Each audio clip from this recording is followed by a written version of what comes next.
I'm gonna preheat the oven. Okay.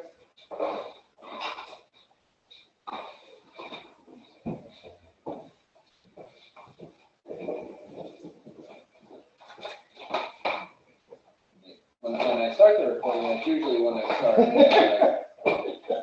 Last time, and amazingly, the one person who needs to hear it the most went to the bathroom. I'm sorry, that's my fault, because I said I'm gonna preheat the oven. I'm sorry. But I am gonna preheat the oven. This is all Trevor's fault. Well, now all of our, undying loyal fans, are gonna have to sit through a bunch of bullshit for the video. Stop it. Restart it. Yeah, this is on the blooper emotional. reel. My grandma is gonna be Put it furious. on the blooper reel for like the blue. You lost the set. I did. I was gonna say blue, but no, that's not it. No, For the true heads. Mm-hmm. We'll beat that anyways. Yeah.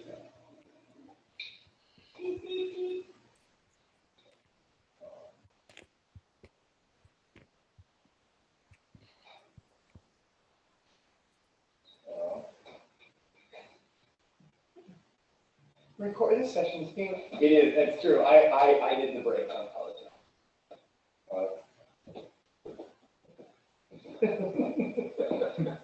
Okay. So, this being the 56th session of the Roses Over Red campaign, we're returning to our fearless or scared shitless heroes in some certain circumstances. Immediately on the tail end of an assassination attempt against Largo that also revealed that Juro had already been killed somehow. And as you guys scrambled to make sure that the air elemental, invisible stalker that was trying to kill Largo was not successful, you created an encasement of stone around Largo's tent, and everyone ran around like chickens with their heads cut off, until finally everything seemed to calm down, and you guys are now here with the corpse of your undead friend, and questions left lingering, and an assassin out there somewhere. We did speak to that. Yeah. And have you relayed that information to us? I think I was. You didn't speak to Dad, you just sent a message. Oh, yeah. And we are no longer inside the stone tent, or the stone encapsulated tent, or at least I am not. I am in Juro's tent. Is anyone None of be in there. It's a mausoleum now. We put them in there and stone it shut. It is a bit of an effort to open and close that door, an effort that Largo is almost incapable of making successfully. to be sure? Make an illusion chip in there. If you believe in it, that's what you go through. Well, is anyone with me, or am I just kind of like licking my wounds? I would really like someone to be with me because that assassin has not been vanquished. The last thing I had done was fly, and I was trying to see invisible, and I was flying around. Okay. That's what I was doing. Okay. I have no idea what I'm doing. Godfrey be with him? I don't remember where he was. Godric wasn't in the vicinity because I didn't want to play you. It wasn't necessary that you be there, so I didn't. You're off with your night crows. Hanging out. Night Ray. Maybe Uhtred is with me? Maybe Uhtred and Yeah, Uhtred and Otis are around. Okay, cool. So I feel reasonably protected. Yeah, they're desperately looking for somebody to fight, so. Uhtred has probably cut down a tent by this point. Frustration and need for something to leave. I emerge from the tent, and I go looking for Uhtred, Fort, and Mira to discuss Juro, given the information that we just got from our flying half-elven friend.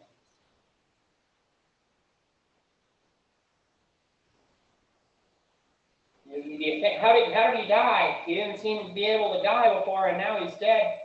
Was it the assassin? Somehow I doubt it, because she gave me a bunch of little cuts, and he didn't have a bunch of little cuts on his body. He said something like, "It's cool." I'm saying this like questioningly to you. Yeah, he seems to be okay with where he was. And remember when he got sent to the hall and then sent back, and all that complicated metaphysical stuff happened? Nakuda might know more, but it seems like maybe he got sent back to the hall for some reason. Should we go to purgatory? Say that again. Should we go to purgatory? No.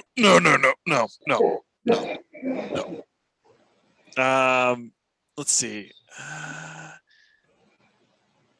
I think Mirak would be alarmed at the timing of it, but Dan, would I know to roll like knowledge planes or anything to gain any further information on this context? Sure. Let's do that. Let's roll knowledge planes. If Dan doesn't mind, I would also like to roll a knowledge plans. Sure. Because I now have 1 point. Well, that's not great. I rolled a 21. I rolled a 12. So that's a total for me of 25. All right. So in between the two of you,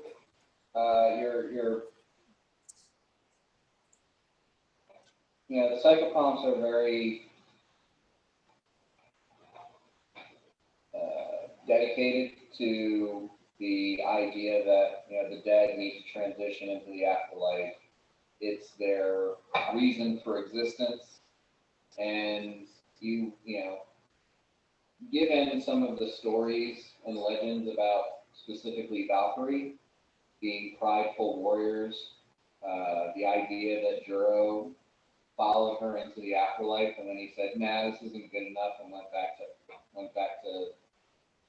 the prime material plane, was probably a significant insult aside from just something where he upset the balance of reality.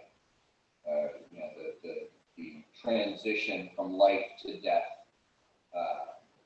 And while there are spells that can transition death back to life, he kind of went through a back door, hopped a fence, and didn't do it the right way. So, Mirak would understand that casting a resurrection raised out spell is more like doing the paperwork to getting out on parole kind of thing, as opposed to Juro just escaped. With that amount of knowledge, then my response would be, it seems that Juro, in his usual fashion, has not quite followed the rules, and he was only with us through that rule breaking, and now he's back where he should be. If we need to bring him back the right way, we're going to need a lot of diamonds. I say this to Largo, and as I say this, I say, in the meantime, and I hold out my hand. Do you take my hand?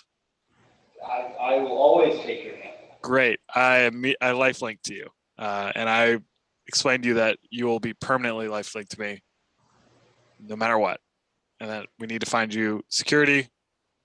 And I look at Uhtred, and I'm assuming Uhtred says something to that. Sure. After all this is over, I think we need to make a group visit to the Notiri Empire and explain ourselves and ask them to stop. But until that moment, I will take the security. I'm holding your little cheeks right now. I want you to understand that is a very bad idea. I agree. So far, it has just been an inconvenience. We will see what happens in the future. Sure. I have friends there. Yeah, it's gonna be us. I don't know that person that you talked to in the tent. Suffice it to say, I have friends, but I appreciate the light link. Oh, I love that. Okay. But why did if a Valkyrie came and took Juro, why was it as soon as, it seems to be in the same moment that the interplanar rift opened up and the air elemental was sent after me? That is interesting, and I don't know if that was on the part of the air elemental so that you would not have security, or on the part of the Valkyrie so that they would not encounter resistance, or if it was just a conjunction of spheres. This would be probably another knowledge planes or knowledge arcana. Yeah. I'm gonna roll that. Ooh, 17. Knowledge I plane. would eventually come back down if I didn't see anything. It's gonna be a Oh, plus. yeah, you could, you know. Oh, sick. All right, a 30 for knowledge planes. So you're Mirok, you're fairly certain that summoning this air elemental from the plane of air is not something where you can summon it into existence at range. Whoever summoned it someplace near to it, to wherever they were. So that means that either the person who summoned the air elemental to kill Largo is nearby, or they summoned it in the Nokiri Empire and the air elemental has been traveling this way probably for a week or so. They are really fucking fast. They fly like the wind. So it would not be outside the realm of possibility that it was summoned in the Nokiri Empire and then just took a week to get here or so to kill Largo. But it is, it's also a possibility that it was summoned nearby and sent back in recently. Yeah, I relay that to Largo. The tool of your demise might be wielded by a hand that is close by. I think that makes sense. Because like Nokiri Empire had their fingers all up in the Duchess plot assassination. Like I'm sure they have people nearby who can cast that. Yeah, I think we need to keep our ears and eyes open. On the other hand, the inevitable that was sent after him only had to be informed of the transgression, and then the inevitable could transport itself via the planes however it so chose. Mm-hmm. And you definitely did see the inevitable come out of the plane of order and onto the material plane when it came to attack. Well, then that would make Mirok think if they chose an inevitable, then that can just spawn where it is immediately. Why wouldn't they just do that again if they're starting from the Nokiri Empire? So if, you're using the right tool for the right job. So if you're close by, you're going to use the air elemental because it'll be there rather than sending it across the globe, when you would probably rather use a inevitable. That's just Mirok's train of thought, and I'm relaying that to Largo as I'm thinking. Yeah, we should keep our eyes out for someone who seems to be watching us, or someone with magical auras who seems to be in our presence. I think we need our sneaky guy. What's that? I think we need our sneaky guy to be extra sneaky. Oh, I'm sneaking. You go out, you do this long enough, people are going to come after you. I think we're all prepared for the stakes here. You know what we were getting into? I have an idea. Does it involve a trap? It involves booze. Does it involve booze? Does involve booze. Hell yeah. You had me at booze. Cool. Yeah, I'll do that. Dan, we agreed on Tears to Wine. The duration is from the moment of casting on the liquid, right? Correct. Cool. So I'm gonna tell Uhtred if he can fill up his cask with water, piss, the best whiskey in the realm. I don't care, but to fill it up.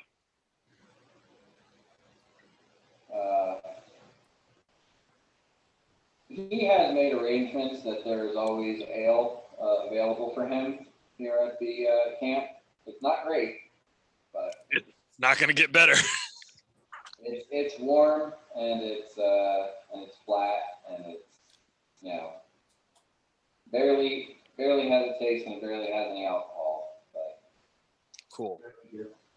So on a player level, what I'm thinking is before we go do major things, I'm going to cast this spell that'll give us a +10 to intelligence and wisdom checks, which should help our perception. Right. okay. Yes. It's basically his cask is filled with natty light. A +10? Bad dog 2020. Natter days. Dude, +10. Bravo. Oh no, I'm sorry. +5. It's a +5 at level 9. It's a +10 at level 15. I was like, +10 seems like It gets really good at high levels though. wow. All Yeah. intelligence and wisdom based checks. It's booze that makes you smarter. Let's do that. Mm-hmm. Someone invent that. They tried with Four Loko. It went terribly wrong. Yeah. Booze that stops your heart. That's Four Loko. Yep. Uh-huh.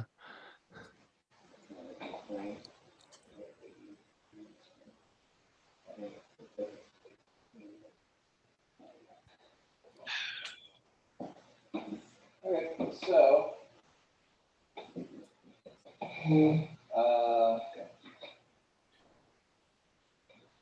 after a little bit of discussion and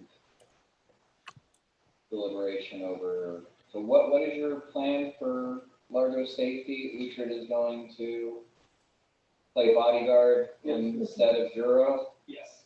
and Lifelink. lifelink to Murok. Does the lifelink end if Largo goes outside of the range, or does it just not work until he comes back? It does end. It severs the connection. The range is super far, but I know Largo can go super far when he wants to. I think it's First moment you choose Strider dimensions, or you're probably going to break the lifelink. Yeah, well, I think if we're together, we stand and fight. I think it's like 200 feet. Until someone hits me once, and then I will be on. Well, then I'm just gonna come trundling over like a Mack truck with slobbery lips to give you a breath of life, buddy.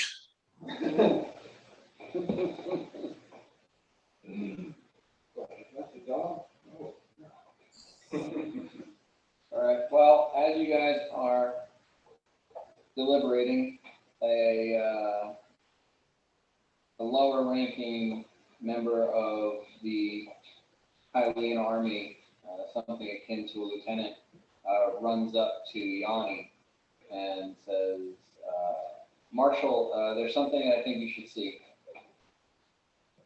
And turns and takes a step away towards the command tower, and then turns back, waiting for Yanni to follow, which pretty much he does immediately, seeing that this is his responsibility here. Any of you guys follow Yanni? I mean, do we all want to? I would like to. I think that's a good idea for all of us to go. Is there a sense of urgency from this person? This is not like a, excuse me, Marshal, we need you to look at this thing. It's more like you need to see this. Come with us, real quick. Hurry up.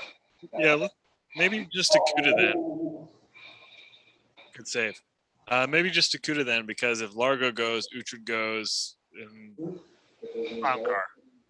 Okay, I'll hang out. I'll hang out at the tent as long as my bodyguard and my new blood bag Okay. are hanging out with me.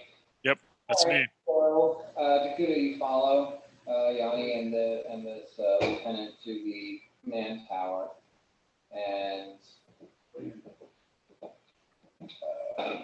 Yanni like almost walks up the ladder to the top of the command tower.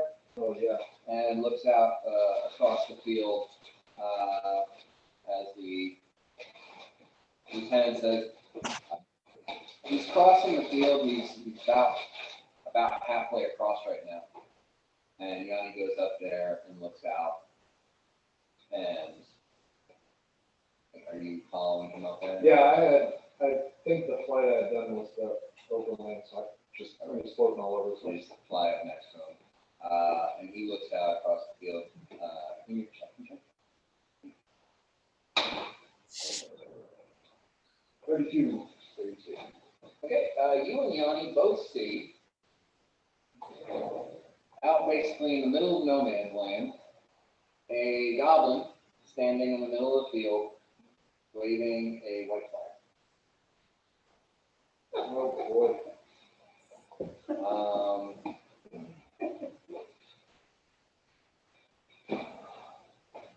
And Yanni looks at you, he's like, what do you think? shoot. You gotta hear what they have to say. That's okay. Did you say shoot him, Scott? I did originally, but I changed my mind. I guess we'll go ahead and listen. Sure. We should at least hear what they want. So Yanni calls down to the lieutenant and says, send someone out to bring him over. And Yanni comes down off the command tower, kind of moves up to maybe about 100 feet from the front line, waits there, and after a little while, I would like to detect magic on this thing before it gets to us. okay, give me a perception check. I roll a 1 that's minus 10. 6. You are not detecting anything magical on him. Though you are a little distracted by the fact that this goblin is not wearing like piecemeal garbage hide and stuff. He's actually wearing well-fitted, personally. This looks like it was designed specifically for him. And it's not magic, so it's like it didn't shrink to fit him and perfectly fit him. This was made for him, which in and of itself, it's masterwork armor would mean that it's worth several, like 100 something gold. It's leather, studded. Probably mean that this is an important goblin of some sort. And he comes up, he kind of wraps the white fabric around the staff, which is not a stick, it's like a staff. This looks like a flag that was specifically made to be a flag. And he looks at two of you, who kind of figuring you guys are something of who's in charge here. And he says,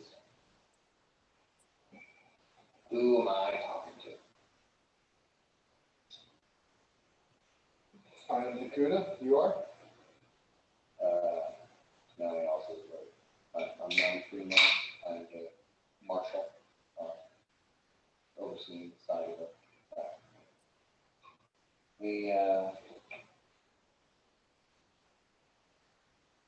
My name's Torben. I'm here to represent Evan Room in discussion in our quest for parlay. Okay.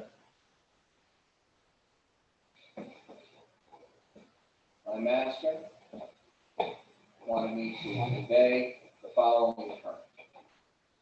We will meet in the middle of the field where I was standing, waving the flag. She will meet whatever representatives of the Senton Army. She requests specifically Lord Jenkins and either 2, 3, or 4 escorts. And she will match that number so that it is a fair and equitable communication. If you agree, then I just need to know how many escorts are going to come with Lord Jenkins. And I will return, and the parlay will happen tomorrow at dusk. How about noon? How about you ask Lord Jenkins? Oh, you're talking to me. I don't care about you. Okay, bye-bye. He turns to Yanni. Field Marshal, does he speak for you? And does he speak for Lord Jenkins? Yanni having more of a responsibility here. No, I'll go speak to Lord Jenkins. Yanni heads back, grabs Lord Jenkins, and then I'm assuming also goes to find the rest of you, as he wants to have Lord Jenkins is going to want to talk to you. Say, do we want to go with 3 people, 4 people, or 5 people? And whichever that is, how many do we want to go with? And is this a good idea? Whatever we go with, I am not the combatant that the rest of you are, and I'm certainly not the combatant that this is a hero woman is. Whoever we go with, whatever number we send, we're looking at most likely going into a scenario where we are outmatched. Yep. But she also made a very strong impression about her noble lineage. And the last time she came and spoke to us directly, she only knocked out the guards who got in her way. I think she cares about her concept of honor and high-born privilege and responsibility. So I don't expect that she will try anything underhand with you. And from the, I asked if from the watchtower, those who are not there will be able to see what is going on.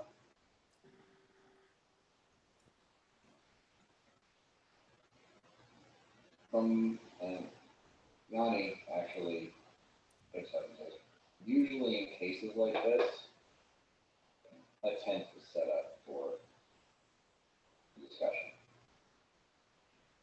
Both for, the privacy of the conversation and to make sure that snipers aren't going to pick off somebody when they're sitting still at a table discussing matters of surrender or terms of engagement, such. So if she's requesting a parlay, I assume she's going to provide some sort of a tent or covering or something like that. I respond by saying, Colin, well, I believe that you should send 5 people with you. I think the maximum amount of protection is best, and I know that would be matched on her side. But I just think send the most amount of people that you feel comfortable with. Can only speak for myself. I would serve 2 purposes. Purpose number 1 is that I come with you and serve as a diplomatic voice within the tent. Possibility number 2 is that I am on top of the watchtower, and if anything seems to be going awry, I will arrive within a millisecond of hearing some sort of, or seeing some sort of signal. So that's all the input that I have as far as what I can do for you. I'm good with my words, but I'm also good with being places immediately. Lord Jenkins says, it goes without saying that Yanni should be there as the Grand Marshal of the forces here. I agree that your silver tongue would probably be one of the most effective tools we have to use in a negotiation. If we want to go with the full complement, then the only question is, what are the other two people? Who are the other two people? And what role are they going to serve in this? I would advocate for Borden, because he is pure snarkiness, and we can do a little bit of good cop, bad cop. If in good town guard, bad town guard, if you know what I'm saying. And I would also argue that Mirok comes with me, because I kind of need him right now.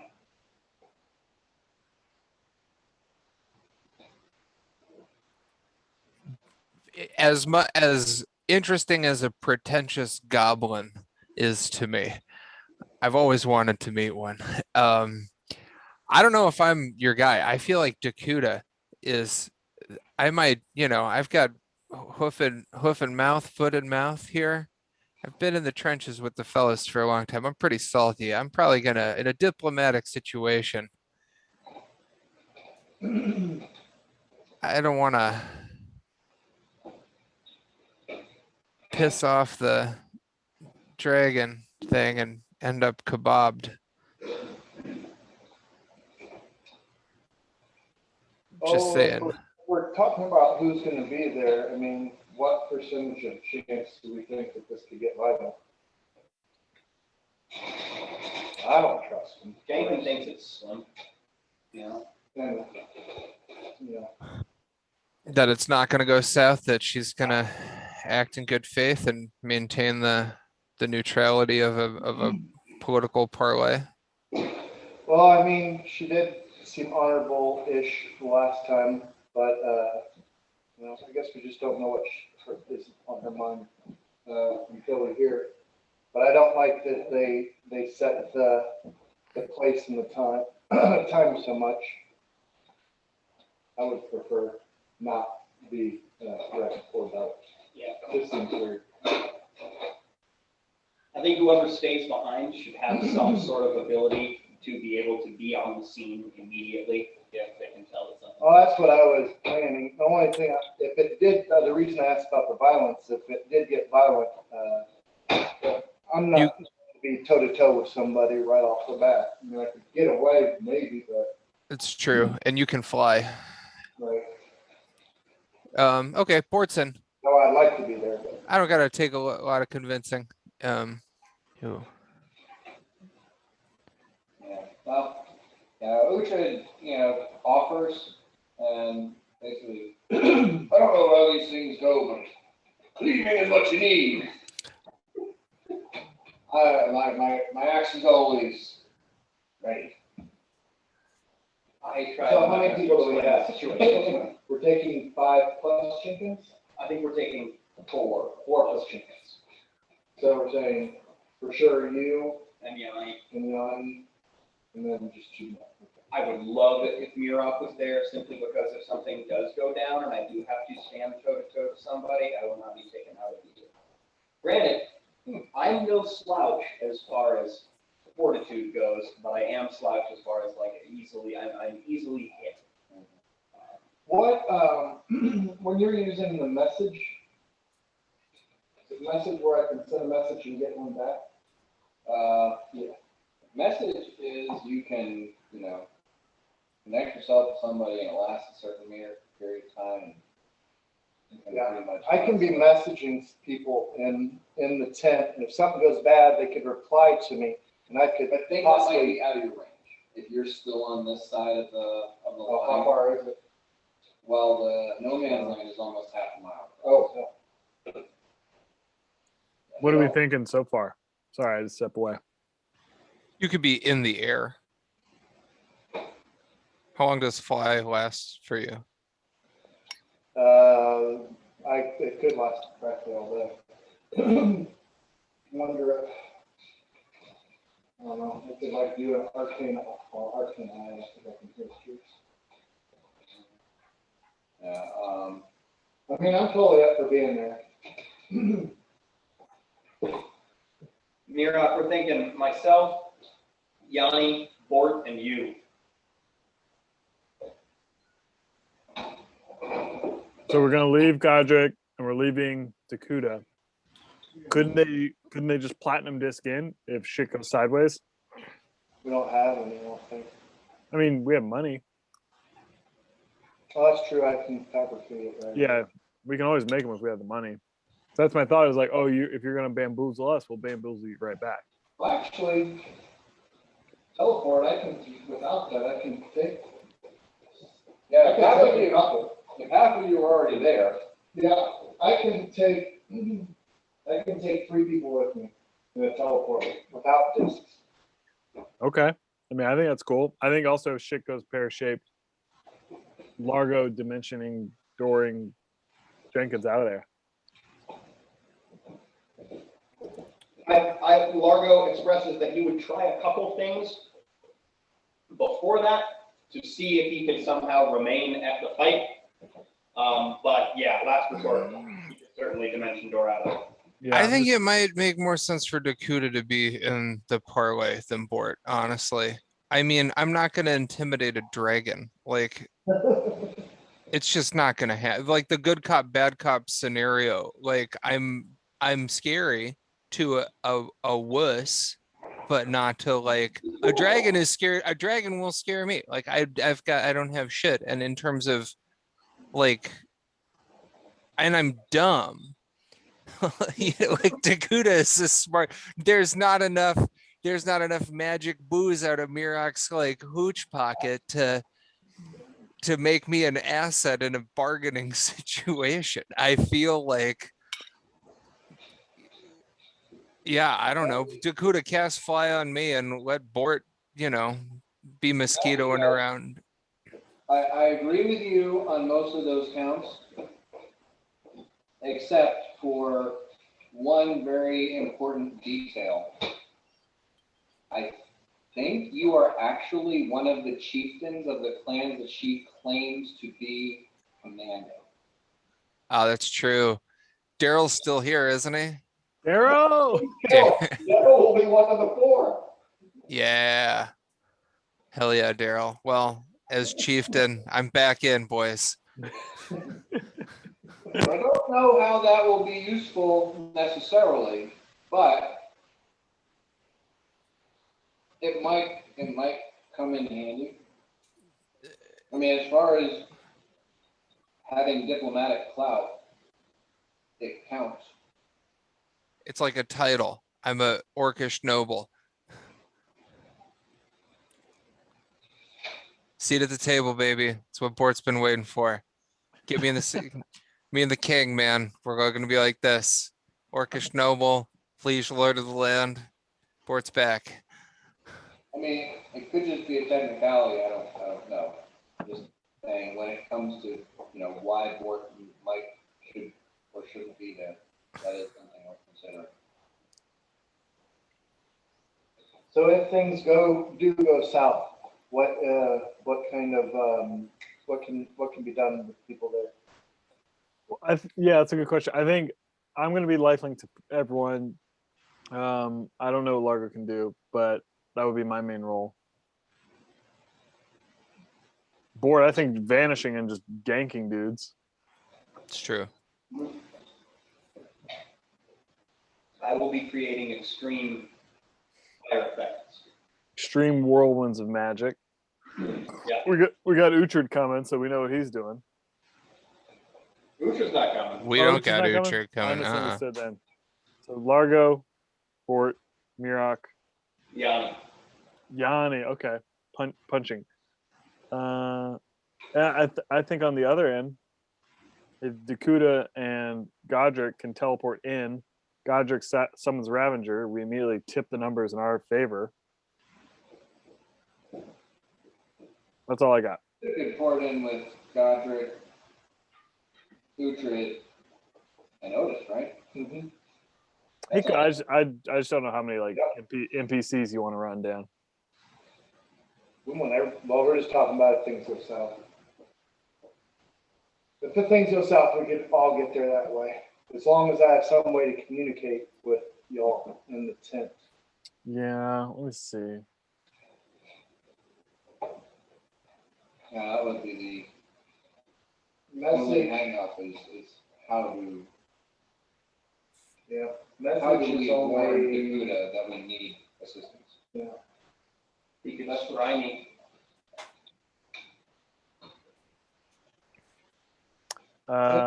Then we can all drink my magical hooch, and I can align our weapons against evil. something, I get something back. I'm sure. I could also like blow the tent up. So if you see the tent blow up. If I see a mushroom cloud, things may have not went well. And I clarify that if shit does go south, I'm not going for the Evan Room. I'm going for everyone there who is not the Evan Room. And the heavy hitters should go for the Evan Room. Yeah. Bort, what are you thinking about parlaying your nobility? That's a good question. You know, as chieftain, the subject weighs heavy on my mind. She's she's laying claim by, you know, like what, the divine right of kings, right of conquest. She says she has noble blood, noble something, that she has a legitimate claim. Like her whole position is she has a legitimate claim to this. Yeah. And we say she doesn't. And so she's like, well, fuck you. I will make my claim legitimate through conquest.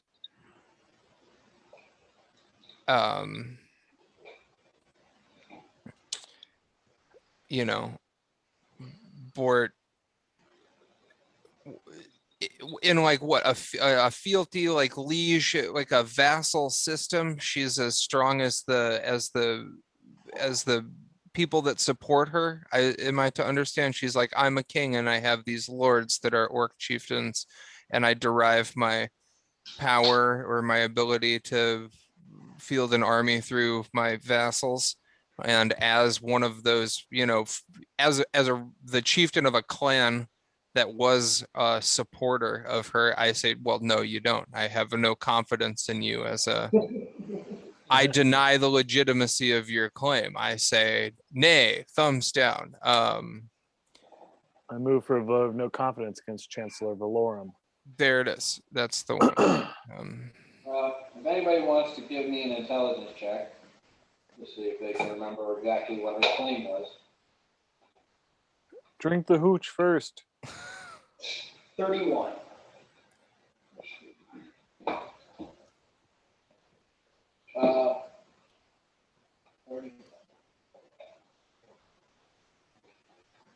Largo, you almost memorized her speech because it was like it had a sense of drama and theater to it. Very impressive. You remember, give or take, what she said was something to the effect of, "Stay your hands and pay deference to my heritage, and I shall announce myself. I am the daughter of the Dasha Hema, the Pendua of Talawi, and the Noyan Doro of Ordom. Reared by the Twilight Lotus, the errant onyx serpent of Mokiri, the Evan Ruin and the Kagan of the 5 clans and the 18 tribes of Lon." That was how she announced herself when she crashed over down. So Bort has taken one of her clans. Tribe. So she has 17 tribes now. Not nearly as impressive. He has a voice, and clans are like established with a house and a sort of noble lineage. Tribes are groups that are held together by, familial or power or whatever. Whoever can control a tribe can control a tribe. Clans do tend to have more like a lineage, more of a, they last longer than a single generation. Tribes tend to fall apart and come back together in different formations. Okay. The pretentious goblin was from a clan, I'm assuming. It had Shishi armor. Heyo, there he is. There it is. What's up, dude? All right. So, you ready to get into the deep shit with us? Yanni? Can you hear me?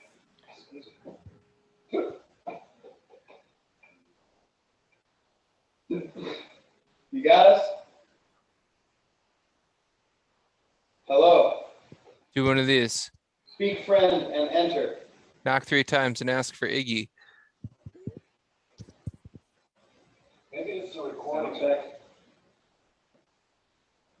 It's a confused pre-recorded video. It's a loop.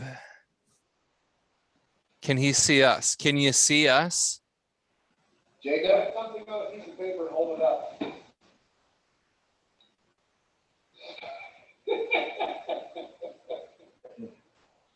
This is bullshit. We should stop playing. Get out and get back in. There he is. Oh. Well, that was cool. Oh, now he's fast. Wow. He's the ring guy. That was so big out there. Oh, dude. Maybe now? Yes. Yeah, there he is. Can you Okay. hear me now? Perfectly clear. Right in front of this one. Apologies, I got locked out of the house. Oh no. No. We're good now. All right. Is this your house? Just broke into the neighbor's house. They're cool. Yeah. Let me use your laptop. Do you have a set of dice? All right, so are you ready to be caught up to what's going on? Absolutely. Okay. So a goblin came across no man's land, waving a white flag. You and Dakota went to find out what the deal was. He wanted a parlay, or he wanted to negotiate a parlay between Jenkins and the half dragon woman, and he's still waiting for an answer as you guys are deliberating who to send. It has to be at least Jenkins and up from 2 to 4 escorts with Jenkins. I think you guys have decided on those escorts being yourself, naturally, because you are the field marshal, Largo, because of his diplomatic capabilities, and Bort and Mirok. While the others stay and wait for a signal to come rushing in case it's some sort of a trap. This was all your idea. Well, I do come up with good ideas, so. The request is that the parlay is held tomorrow at twilight in the middle of the battlefield. Which Dakota is saying he does not like that. I'm not a huge fan of Twilight. Is that time negotiable, or? Can we change our resis?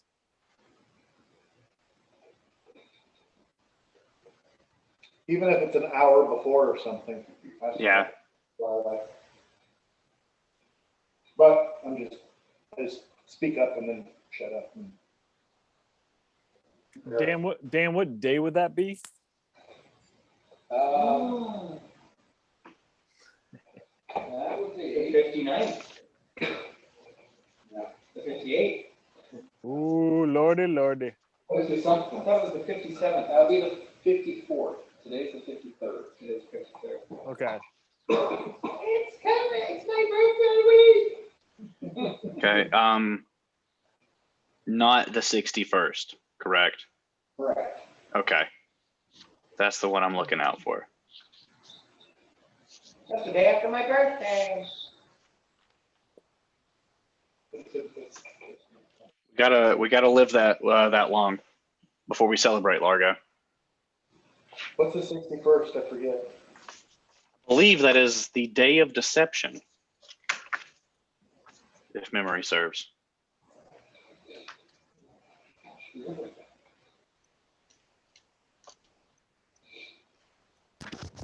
I don't like the sound of that. Doesn't sound like a super fun day. Mm-mm. I asked Muroc just real quick, like if we want to do like a group celebration or if we should each like, you know, on our birthday, it's all about us on that day. And then we just trade days. If you want to do something like together for the whole week. How tall are you? I am 3 feet 2 inches. Okay, so I come down a little bit. I get kind of low, like kind of in like a softball coach, little league kind of deal. Go, hey, champ, you are special, and you are going to have your day. And that is all I say. I am bright red and grinning ear to ear. Yeah, and as a player, Muroc does not give a shit, but he just kind of knows you well enough now to like know which notes to pluck. Yanni, after watching that spectacle, makes a note to find something for Largo's birthday. That is a great call, because if we fuck it up, it's going to be a problem. I can't stop talking about it. No, look at day over 300. I will be 153. You're literally like exactly 100 years older than me, I think. Okay.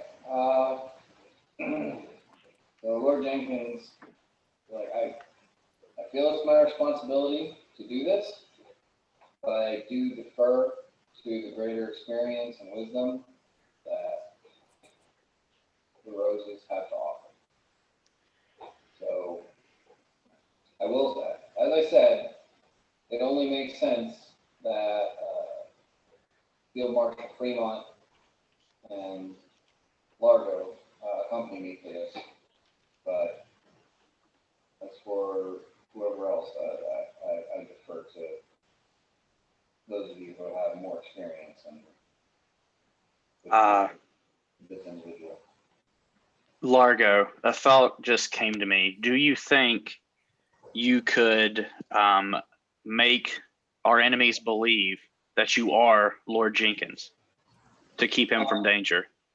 My guess, Largo says, is that at least the Ebon Ruin will come decked out in her true sight paint on her face, meaning that will be impossible. It will need to be Lord Jenkins. However, and I turn to Lord Jenkins as well, I confirm that there is no option for him showing any weakness in this. He needs to show strength, and there are magical ways in which I can make him more confident. Does he want that, or does he think that he can handle the situation? Because there's no, if she thinks that he is faltering, which we all know that he is, that is a big deal. So I just want to confirm with him as diplomatically as possible, and I do get a 39. I just want to be like, can you deal with this? And if you can't, are you all right with me placing my hand on your head? He says, I must deal with this. Yeah. But any assistance you can give me is what I'm paying for. Okay, cool. I just need to look through my shadow enchantments real quick. I got a question as a player, because the computer probably knows, but Lord Jenkins, as his importance, if she got a hold of him, what would that mean? What is his connection? I can't remember. He is the Lord of Sentin.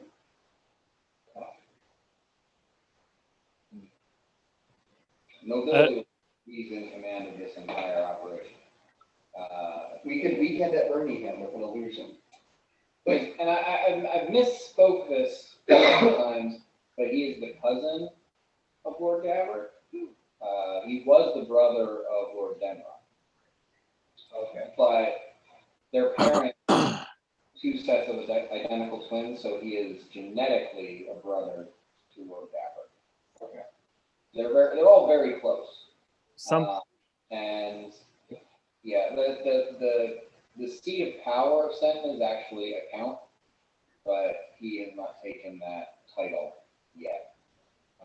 And the seat of power in Kyla is a duke, but Gavrick is waiting for his mother to step down before he assumes that title. And they are both cousins, second cousins to the king. And they're young, right? Like, we're talking about like late 20s tops. Jenkins, it's probably 27, 28 years old. Gavrick is probably just a little bit older than that. He might be around 30. something to consider. She's meeting us at twilight. She's meeting us at the beginning of the time when her troops are the most effective, and she's meeting the people who have been the biggest thorn in her side while they're away from the people that they've been commanding. So I think we also need to have a very like good plan for how are our troops doing when we leave them, defenses, and our ability to get back there quickly. So like, I think that's another reason maybe to have Dakuta around so we can quickly transport back. And then I was planning on putting an arcane mark on Lord Jenkins. Oh, So I think there's maybe a way we can handle this. Largo, if we were to maybe bring one of the falcons with us, Yeah. the owner would be, empathetically linked. If there was any sign of distress, we could maybe be pulled out by Dakuta. Where are we at right now? We're in a tent somewhere. Where are we? At this point, you're probably in Lord Jenkins' tent discussion. Okay. And the goblin we left at the edge. Yeah, he's probably around 400, 500 feet away.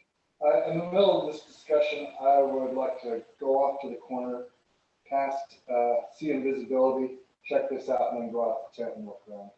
Okay. Give me. So you're just looking around the tent? If somebody is close, snooping. Okay. Bye. I'm going to do that and detect magic. I roll a 20. Natural 20? Yep.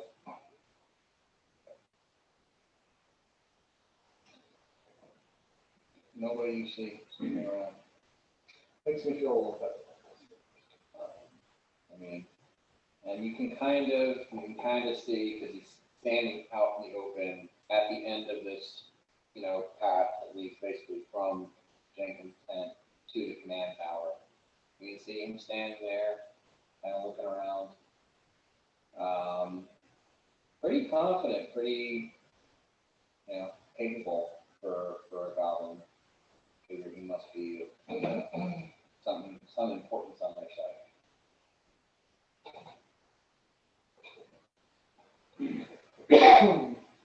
After looking around, I'll come back and have the discussions.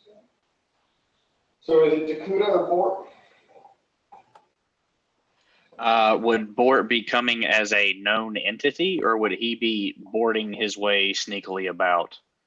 I don't think I can't outsneak the Ebon Ruin. She's got the blind sight and dragon fucking perception. I don't think. It'd also be extremely difficult for Bort to sneak in the open across an empty battlefield. Fair. I Okay. would like to be there, but if I am there, how is everybody else going to get there if we have issues?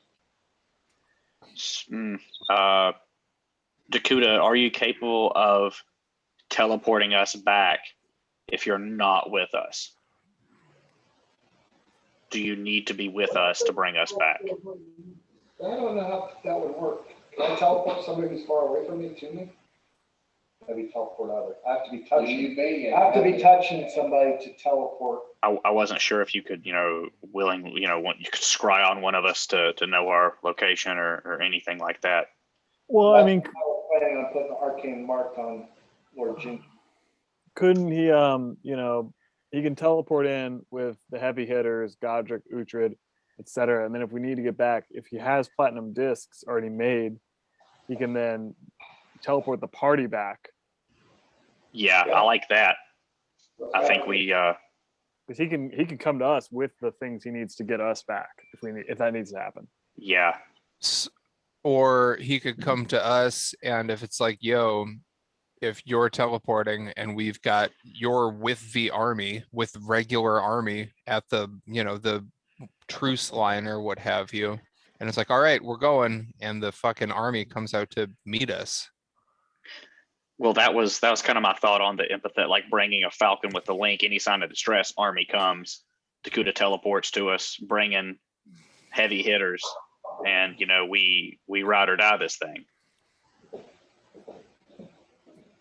Yeah, I can get there, get Lord Jenkins out, and we can start going to it. And if they immediately go for Lord Jenkins, you're gonna need to be there anyway, so if shit gets really, really hairy, I can dimension door him out and then come back. Fair enough. Yeah. As like oh my god, they're going for Lord Jenkins, all right. I guess one thing, how many platinum coins do we currently have? I don't think we have any. Yeah, we use them all. Okay. I think Bort had some, but they probably got used while I was not. Sounds like we did a thing. Okay. Assuming I think there was even like a little discussion about like you guys being one short, and one of you had two, and you did it. So Yeah. Just enough. Did I use Corbin search already?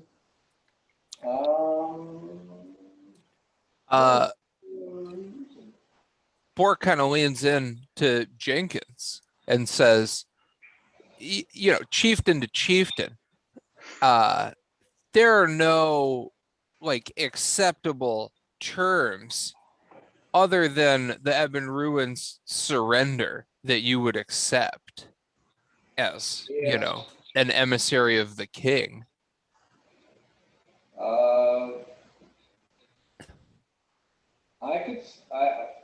To be perfectly frank, I could see giving up some of the southward plains and expanding the area that falls under the purview of one. I am not so prideful that I will sentence my people to death over a stretch of land. And he points out the map. So if they want their land to come out to this far, perhaps even to our outpost line, to save thousands of lives, I'll make a concession. Lord Jenkins, if I may, if we start offering at that point, I'm worried they'll demand more. Maybe if we initially offered half that would be a good counter offer. Well, I want to hear what she wants to talk about. Yeah. That's fair. Even if she comes at us with a request that we will have no intention of entertaining, I want to know what that request is. It will speak to her motivations and her plans in the future. If this is a legitimate parlay and a legitimate attempt at reaching some sort of a understanding, then we have to take that opportunity. And if it's not, then we have to discover as much information about what's about to happen or what she's planning to do as we can.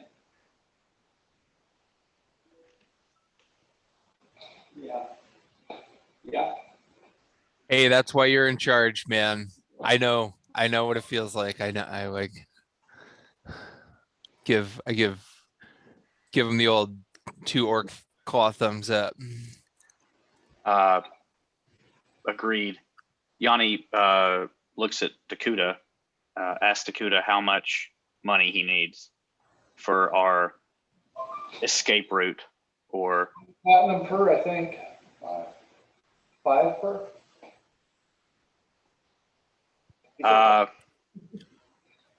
Yanni just grabs his money pouch, throws it, says, I think there's about 700 in here. I don't keep count. It's all yours. Like a true monk. That's, yeah, 700 gold. 50 gold is Oh, yeah, 5,000. sorry. Jenkins says if I'm to be part of this, then I will pay for my own. Does it need to be platinum? Is that what you said? He's been paying all of you guys in platinum pieces because otherwise it's like a pound of gold every week and he has to give you. It's, Oh, you know, he's been paying you 50 gold every week each. So, you know, okay. We have so plenty of platinum. you use a lot of it. If push comes to shove, Jenkins can money change for you, but he's not. Well, I've got offering 40 to platinum. cover the entire expense. I can pay for my own.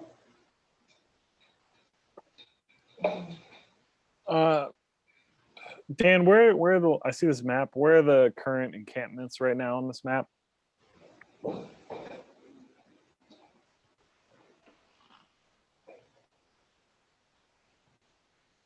That's the current front line.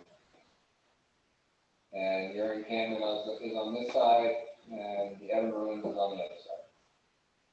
Okay. So is the line no man's land? The line is no man's land. Okay, great. Thank you. I think we've got the rough shape of a good plan here. I would just say let's activate Bort's little hashish halfling scouts so that if there is, because if there is an attack while we're gone, I'm assuming it's going to be some kind of surreptitious stuff. So we might want a lot of extra scouts. Yeah, Yanni, give me a knowledge history check, please. 1 sec.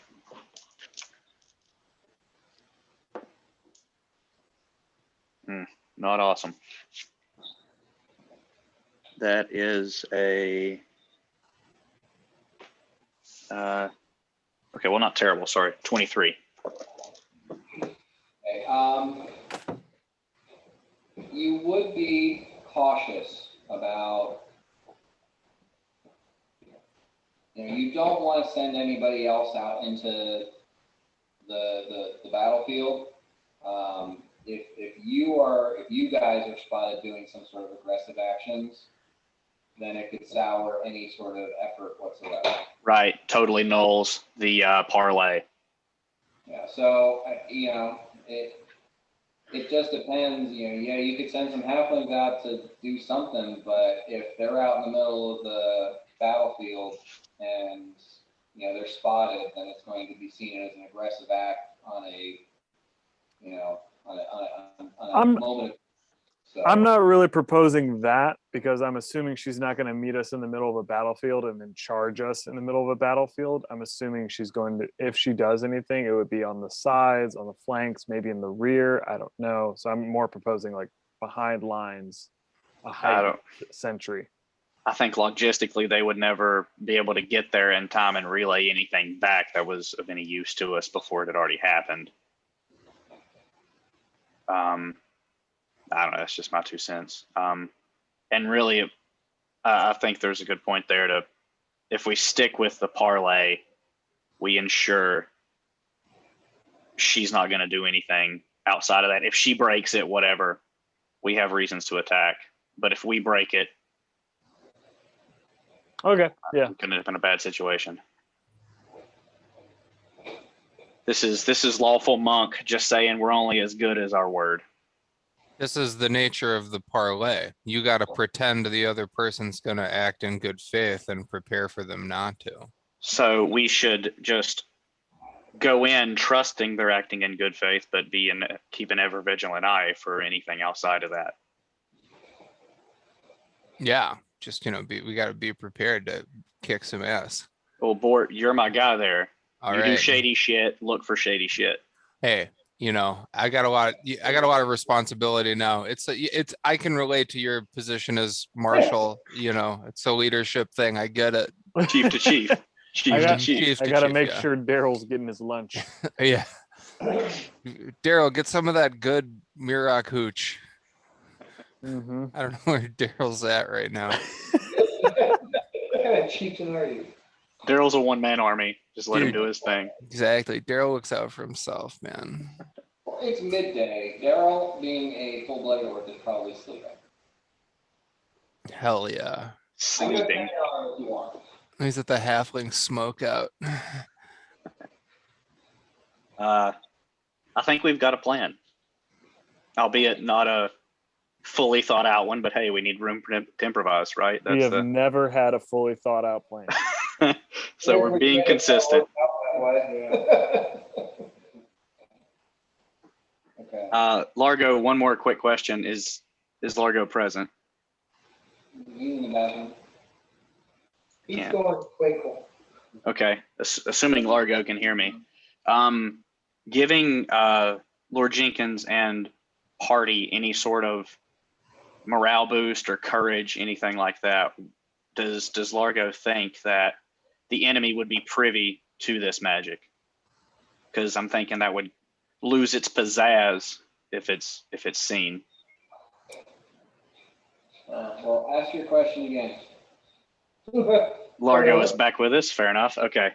Yeah, Birthday boy. Okay. So do you think that the enemy would be privy to any sort of magical encouragement you give the party?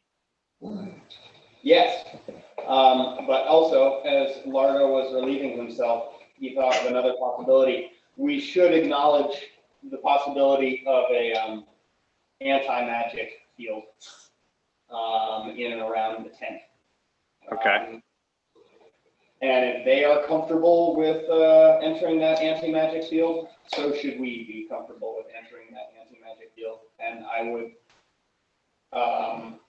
there's a spell that I'm planning on casting on all of us, and then there's a spell I'm planning on casting just on Jenkins. So I don't think that I think that if we are all magically enhanced in some way, it shouldn't really do any, it shouldn't really be a big deal. We should expect that they are also magically enhanced. So whatever effects you want to be on us, I can provide, and I don't think it would be a big deal, but they're definitely going to know about it. I'm going to know about everything that they have on them too, because I'm going to have my arcane sight up.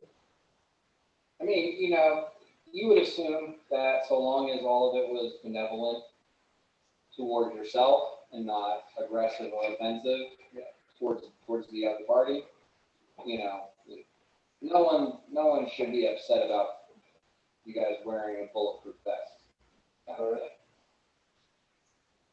So, but yeah, you should assume that there are going to be precautions. That would be sensible. And that they will make efforts on their own part to bolster themselves or be prepared for what you guys might bring to the table. And the anti-field should be, Largo would think would be a possibility, but honestly, Largo would feel pretty good about that. If they have an anti-magic field up, that means no one's casting any spells, so. But what if they just bring a bunch of brutes? If you see an anti-magic field, I would be like, I'm not going to know. Not ready.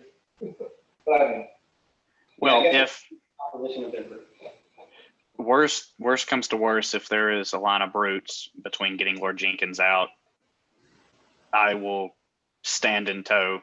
I'm assuming Bort will do the same and allow you time to get Lord Jenkins away. Okay. Another thing just came to mind. Dakuta, how long would a casting of mage armor last on yours truly? 8 hours. 8 hours. I would ask 11 hours. somewhere between 8 and 11 hours. Got it. Okay. I would ask for that enhancement before I left, just to try to get a little help in case we need it.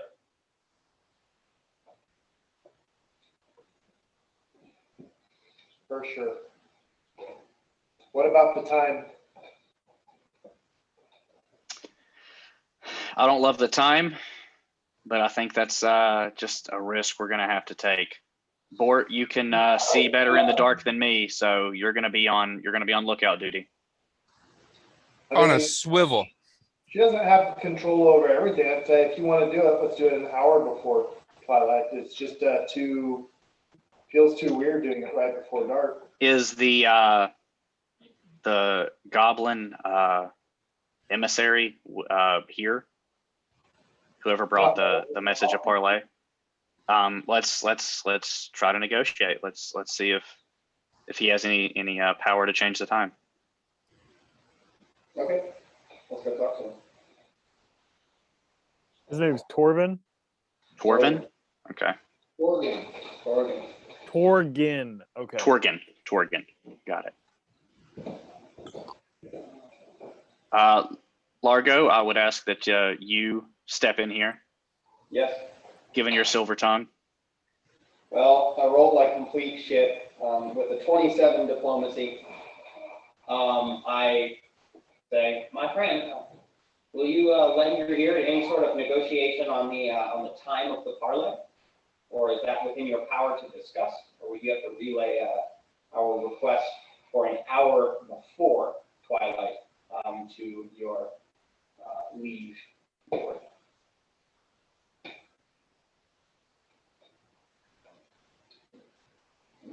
An hour before should be possible. Okay. The only reason twilight was, that's the beginning of our day. Yeah. I understand you enjoy this. Our people don't. Understood. So we were trying to split the difference and put it on the borderline between. But an hour before, in good faith. Largo, in good faith, let's leave it at twilight. So no one is giving more than 50%, if that is the true intention. Fuck that, dude. We just got daytime. Yeah, I mean, if we're allowed to discuss this kind of, I mean, they're cool with it, so let's just go. This is gonna bite us in the ass. Okay. And then they killed everyone because it was an hour early. The damn sun is in my eyes. You will all die because of this. I'm all about it. Okay, 1 hour before it is. Hey, he's not here. Now let's really see what we're gonna do. Well, I'm thinking there might be an anti-magic field. We're at the level where, like, if anyone's gonna fucking roll up and talk to us in a tent, I mean, we are more powerful than all of the casters that she has at her fucking disposal. You can't anti-magic this or this. I'm just saying, it's good to have two groups. I'm just, like, I think the remainder should be in the back. Because it'll also I believe it'll also get rid of our lifelink Mira. Probably. And what I'm going to cast is Calm Emotions. I'll be casting Calm Emotions on the party, so that you have like bonus on saves versus things like fear. And then I'll be casting Hermian Potential on Lord Jenkins, and that gives him the opportunity to re-roll 2 saves or skill checks, the next ones that he takes. So. Cool. If there's anything else that you guys want, as long as you believe me, I can enchant you. As long as you choose to believe me, I can enchant you with up to like 3rd level enchantments. The only thing I can really think of was just the mage armor. Just try to get a little AC in case I need to step in and take some hits. Well, I mean, if Largo's priorities shift, I can always hit you with a Shield of Faith. It's not going to be a +4 like his. It'll be a +3 to your AC. Anything is better than a +0. Do you have a ring of protection?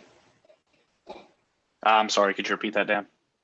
Ring of protection. Do you have a ring of protection? I want to say, yeah, let me check really quick. I do have a ring of protection. So just to remind you, Mirok, for Shield of Faith, it's the same bonus as a ring of protection, deflection bonus. So just when you're offering Shield of Faith, you probably want to check to see if somebody's got a ring of protection, because those won't stack. Okay, but but Largo's mage armor does stack. Okay. All right. Well, mage armor, he doesn't wear armor, so any armor bonus is going to work for him so long as he isn't actually wearing armor to get it. Got it. But yeah, like your standard armor bonuses are going to be armor, shield, deflection, and natural. Those are the ones that are going to come from, things you can do. But then, like, dexterity bonuses, dodge bonuses, other things like that.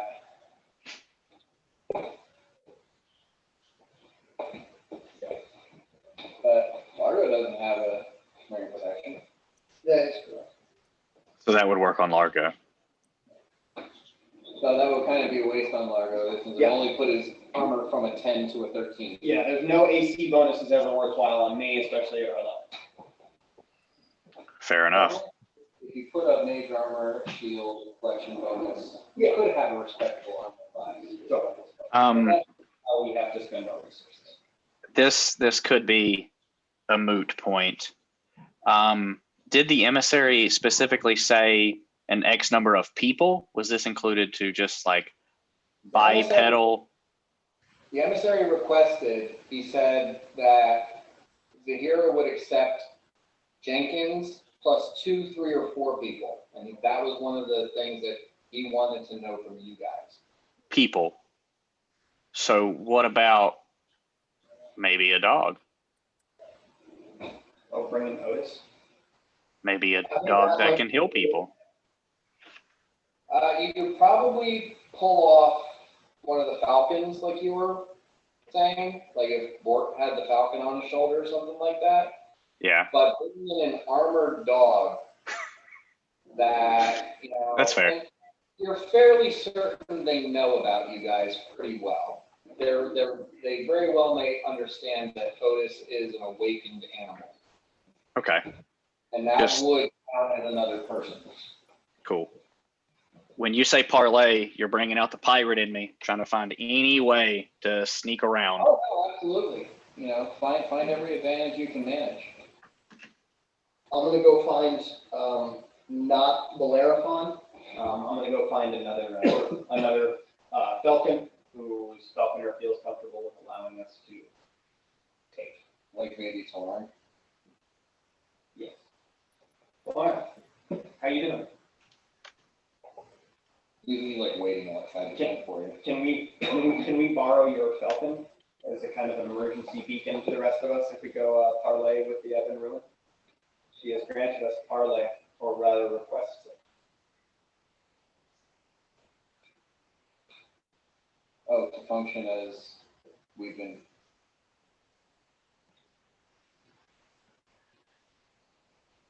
I would promise to take care of her. I will absolutely take care of her. What is the name of your majestic bird? Sheila. Sheila? Oh, that was. Sheila will let Kalarian know if something bad's going on. Oh, he's got me. If a fight breaks out, Sheila will be agitated, and as soon as Sheila is agitated, Valerian will know that Sheila is agitated. What immediately. And I ask if you can, if Talarian can tell me the commands to have Sela like fly up really high for a quick second while I cast calm emotions on everybody else and then come back down, so that it doesn't also affect her. Because Could you not pull it off of the Falcon just to prevent a false positive? Let's say the bird gets pissed unnecessarily. Yeah, I mean, it's not, I mean, calm emotions is not like super high level, so I guess, if something crazy fucking went down, calm emotions isn't gonna really do anything. It was more of a flavor thing that I wanted to put on all of us. I'm kind of a fan of it being on the bird, just in case, it doesn't, maybe Mrs. Falcon gets a snack at 1 hour before twilight, gets pissed when we don't give it to it. Okay, the Hermian potential is the 1 minute per level. I will, because I'll just drop concentration if shit hits the fan. So, And it's 1 round per level. after concentration. Okay. Well, we'll just hope that really agitated will, No, it's concentration Oh. up to 1 round per level, not concentration plus 1 round per level. okay, cool. So, it wouldn't last long enough for it to be. You're pretty sure that if you go in there and cast a spell, they're going to not be okay with that. Yeah, well, I was gonna cast it right before we go into the tent. And that will cover introductions and that will be done. I'm definitely gonna use it on Homeboy. For him, like maybe like, I don't know, some sort of Well, for me, and potential is what I can cast on him. So for the next 2 saves or skill checks, he gets to roll twice and take the higher of the 2. And that is 1 round, or I'm sorry, 1 minute per running. Okay. So that's the most powerful thing that I think I've got in this particular situation for him. But yeah, so the Torgan says, he's fine with going an hour earlier. And Yanni, I'm fairly certain Yanni would be wise enough to understand now is not the time to backtrack on what you're saying directly in front of this guy, making yourself appear indecisive. So if he's willing to go back an hour, then accepting that is better than trying to be more magnanimous. It's only going to make you look weaker. It's not going to make you look better. Fair. And then Torgan asks, what is the number on it? Jenkins +4. Understood. And he kind of turns to one side, gesturing towards the field. If I may. As you were. He tucks his flag under his arm and marches his way back across the field.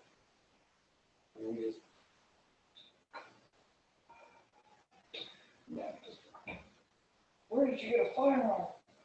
Largo is a master illusion. It's a magic missile. Okay. So, what preparations are you guys taking? So it's basically you've got a day and 4 or 5 hours before this powwow is going to take place. If you remember otherwise, Things you can do. I don't think I used Paragon Surge. I would use it now for Fabric. Yeah, so I don't know what your guys, what coinage you have, but like I said, Jenkins puts in 5 platinum pieces of his own for a token for himself. He's willing to money change whatever gold or whatever for platinum or whatever you Who need. doesn't I have? take 50 gold. If you have it, mark it off and tell me. If you don't have it, then we can figure we got money around. I believe I had 1 left. So, but yeah, I still, 700 golds on the table of Yanni's just to make whatever's required. If Yanni's offering, I'm going to take his 50 gold to get the platinum piece. If Yanni's offering. Uhtred will also accept 100 gold for a platinum piece for himself and for Otis. So I paid my own way. Well, Largo is Largo, and Uhtred is Uhtred. okay, so that's a minus 200. Any more takers? Do you have? Anyone?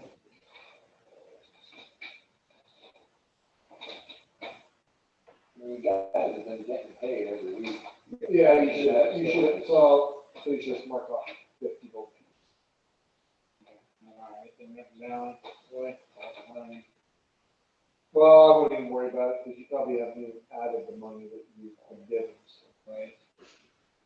We've been doing, what is it, 3 weeks now? We have 150 gold from Jenkins. I've got 109. I wish I kept better track of my money. I don't know what I've added anymore. There was only 2 weeks. You guys have been paid 6 times. Damn. Well, there you go. Well, I mean, 3 or 4 of those were in the first month of preparations prior to anything actually happening. We spent a lot of money too. And like, yeah, you going to Solomon, making stuff. And doing all that crap. There was like a month of prep time and we were getting paid for that. And Yanni has more money than he thought, but he is very indifferent about it. It's a good monk.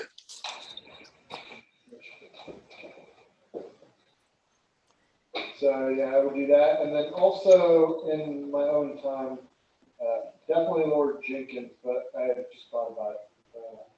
I'd probably ask everybody in the party if they would like this. I would like to put an arcane mark on anybody willing.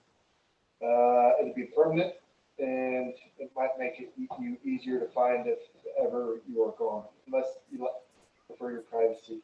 Totally understand. Lord Jenkins, I would pull off to the side and ask him if I could put this arcane mark on him, and if he was okay with it, I would ask him if I could put it in his armpit, so it was hidden as much as possible. That's as far as I'm going.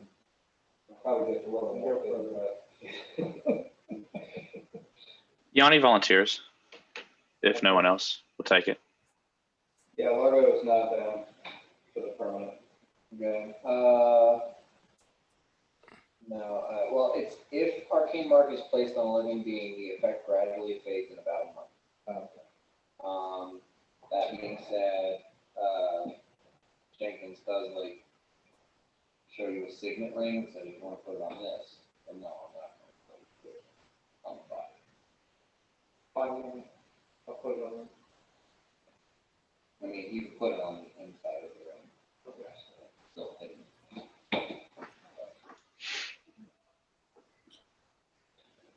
I don't know if people need to state if they've got it or not. I doubt it would come up. I just offering them doing. It fades in a month. If it's on your body, it fades in a month. If it's on an object, it's permanent. What's it look like? You wouldn't even see it. It's invisible. But what if you could see invisible things? It looked like this.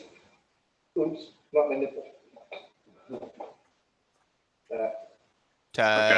Here, Tadport's face up. So Yanni opens up his robe. It's like right here on the middle of the chest. Just inked up. Everybody getting inked. Yeah, we're doing that. We're going there. That's bad. Only my second beer. So, okay, so Jenkins is getting one on a ring. Yanni is getting one on his chest. Yeah, Uhtred, I kind of figure will probably get one too on himself. So does this mean lost items? 693. It would probably make it easier for me to find you if for some reason we needed to. If I put it on my swords and I lost the sword, we can find it. Okay. Find your sword? Yeah. So Yanni has taken this silently as like a vow of brothership between the Roses Are Red, and he has made a mental note to get this tattooed onto his chest if we live through this. Yeah, he's a very sweet. Oh, we're all getting tattooed together. Cool. What the fuck did I miss? Yeah. Where I got the death from above, with a skull with a fucking mobile infantry helmet on it. Oh, we gotta get roses. Roses are red at the top and violence for you at the bottom. Put it on one of my arrows, and then I'll like mark it. That's where I know it's at. Wherever you want. Yeah, one arrow. Feel like I'm going around with a Sharpie. Where do you want it? Scott, did you say roses are red, violence for you? Yeah. That's really good. Mm-hmm. Nice one. We should get our army guys all like stoked up on the line of scrimmage in a 3-point stance, ready to hut the ball in case shit goes sports. Mm-hmm. Yep. We got to score more points than the other team here. So The team that scores the most points wins. Pitching coach doesn't like that. He's calling the manager out to the mound. It's in a tent. I'm gonna roll around and do my typical diplomacy thing, kind of just checking up on everybody, like I remember a staggering amount of names and just rolling around being like, Everybody, we're going out into the thick to try to negotiate some terms, and that would be a really good thing, but we just want to, make sure that if something goes wrong, you all have our backs, and just be ready, don't be drinking or anything. I want to find Daryl. Daryl. And I want to find Gavin. And I want to introduce Daryl and Gavin and do a, oh, what do you got?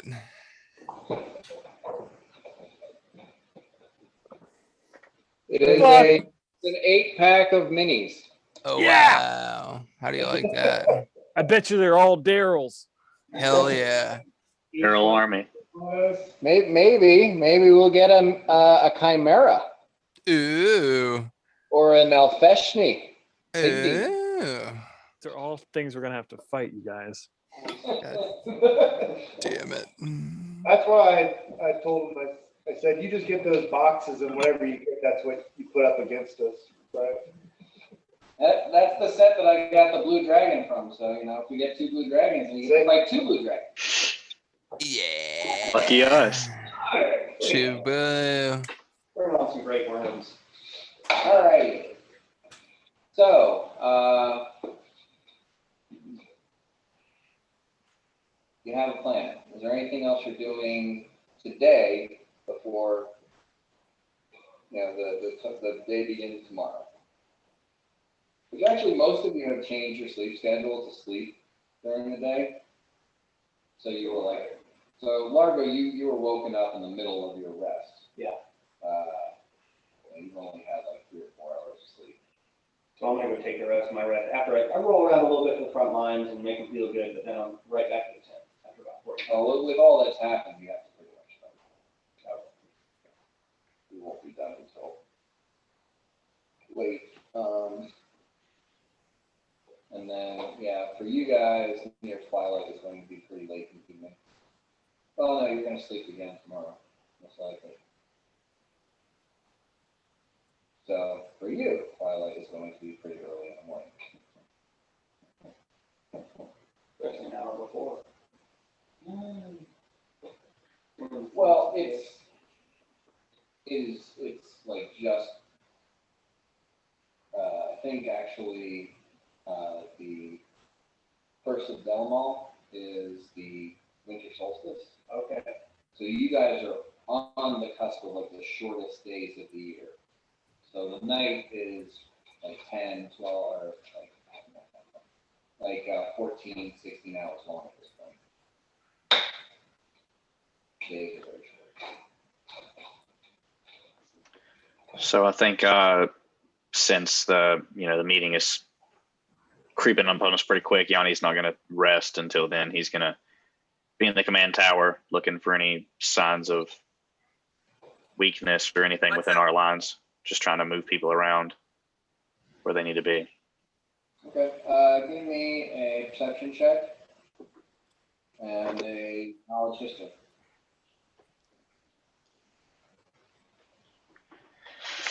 Okay. 29 on perception. And the other was history? Yeah. Okay.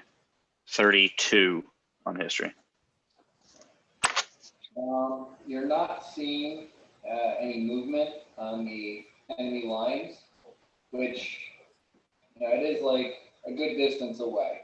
So you might not be seeing any movement, or they might just be making their movement stealthy enough that you're not seeing it, but it is happening.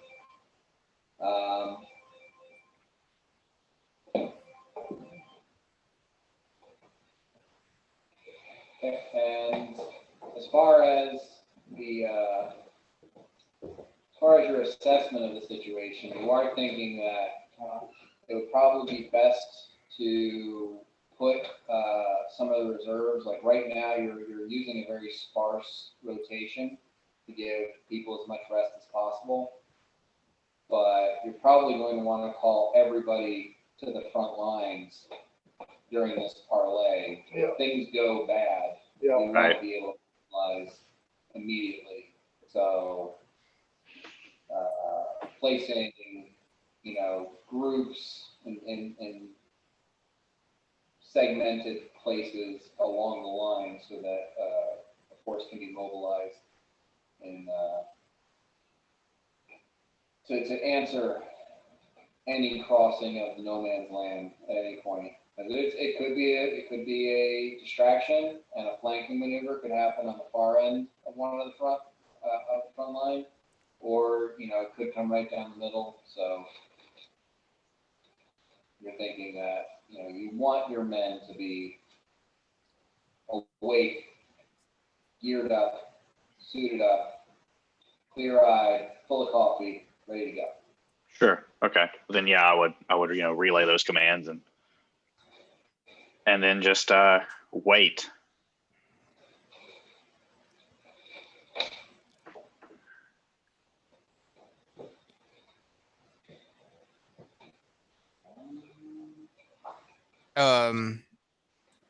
So I guess I started off kind of, making a joke about like smoking out Daryl, and that was all well and good. But on a more serious note, I want to smoke out Daryl, and talk to him about the tribe. I want to get Daryl like high and chatty and be like, yo, dude, tell me about my tribe. Tell me about the Renders. And learn a little tribe, like history, politics, a little, whatever he knows about what's been going on recently, regionally with the other chieftains, and like the kind of call to arms from that perspective. Okay. If he's got anything. Well, he doesn't protest in hanging out with you and trying out this pipe weed that you're offering him.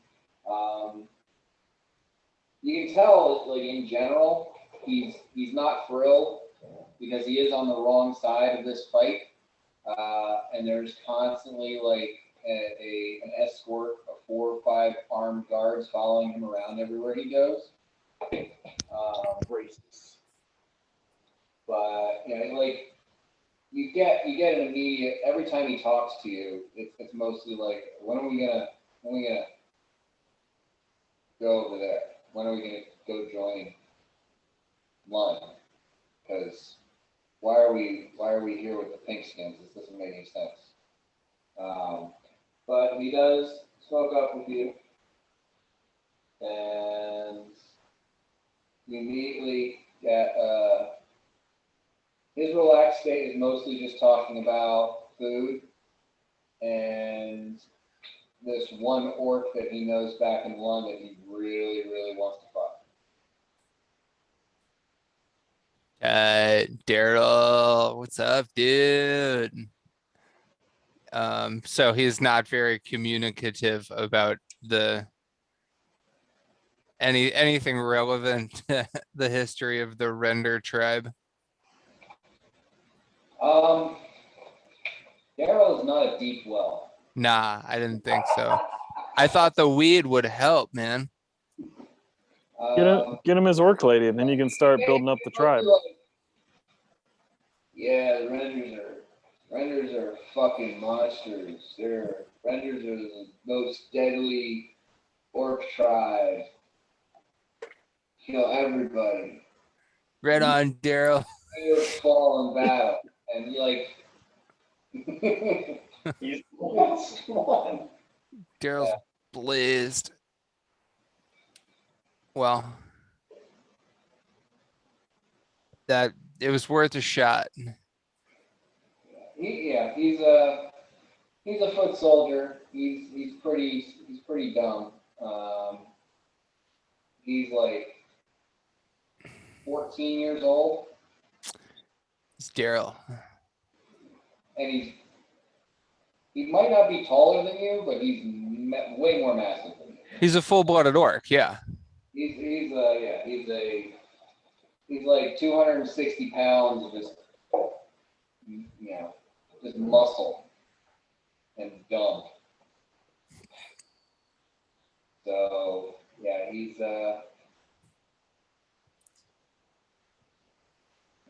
doesn't even know who his mom is.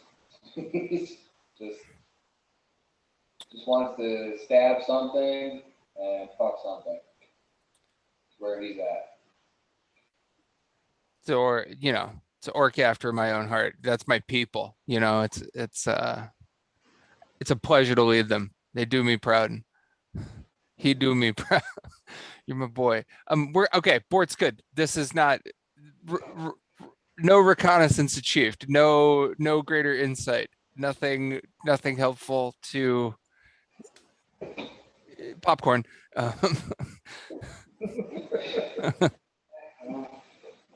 Worth a try. He is what he is. Yeah, definitely. We killed everybody else. He's the last one. He's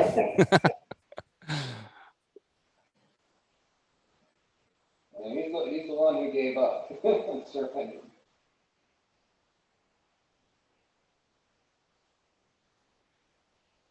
Smart move, Daryl. V-chill.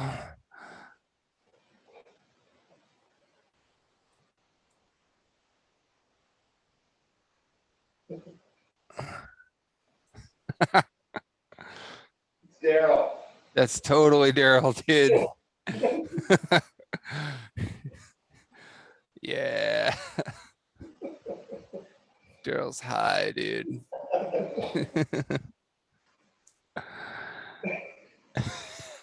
I always imagine him more like what is it, Paul Walter Hauser, the dude. He's just like that huge dude that's in like I Tanya, Black Klansman. He just always plays like a huge dude that's a moron.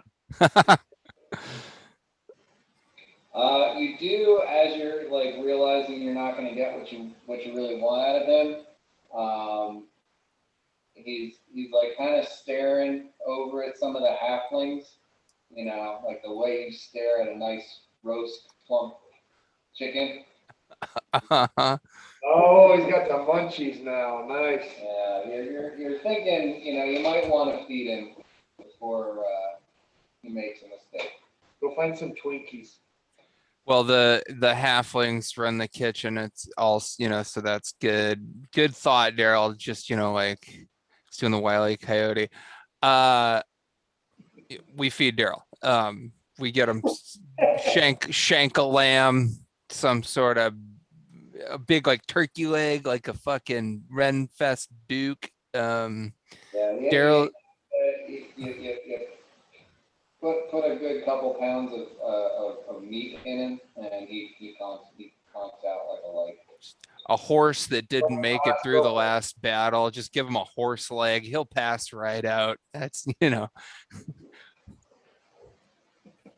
excited to go into battle with Daryl.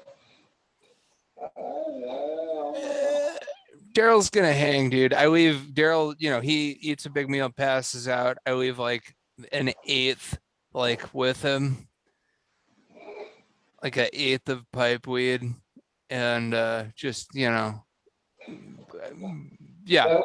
Again, popcorn. There's I learned nothing from Daryl.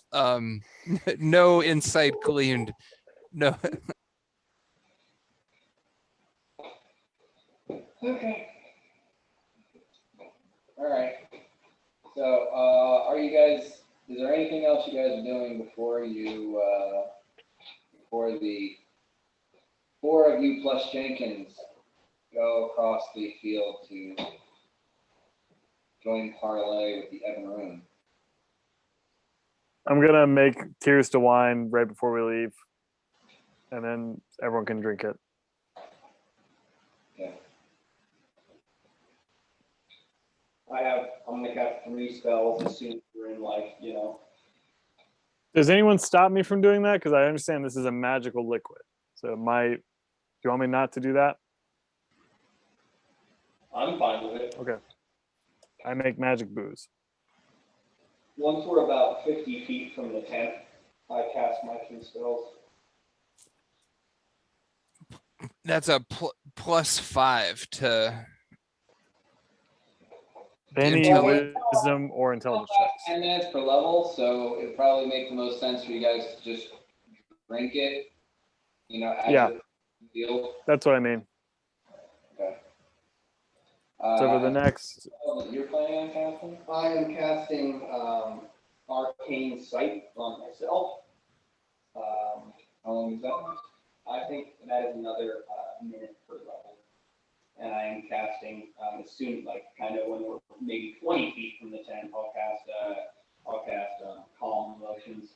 And then on Homeboy in particular, Mr. Jenkins, I'm going to cast the Hermian Potential. And that means that he can roll 2 die and pick the highest one for the next 2. Well, it says attacks, but I'm using it for the saves and skill checks. And that lasts for 11 minutes.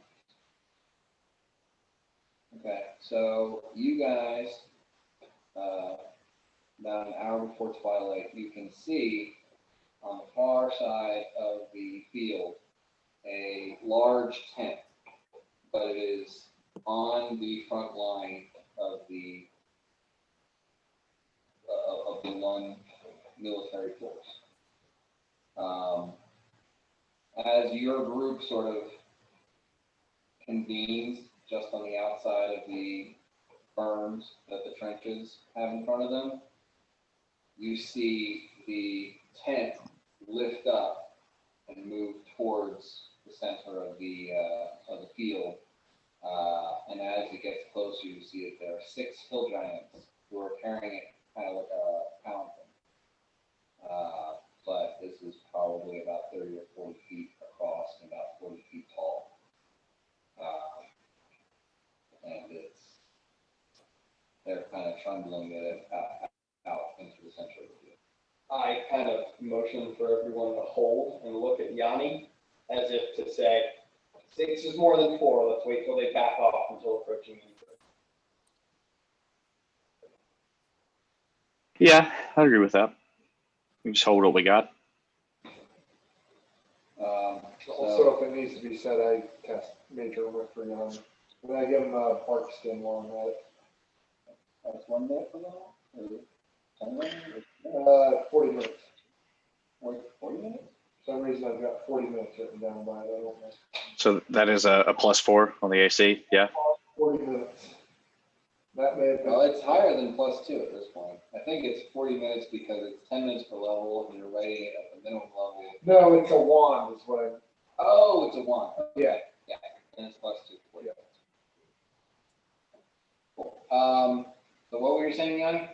That was a +4 to the AC for the mage armor. A total of +6. Phenomenal. Yeah, bark skin also.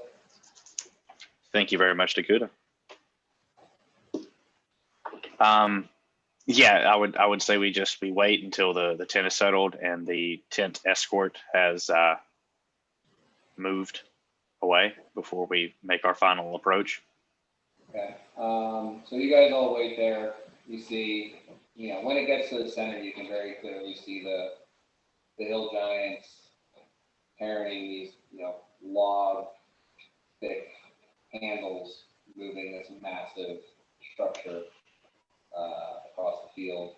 And they set it down. They kind of mill about there for a moment. And a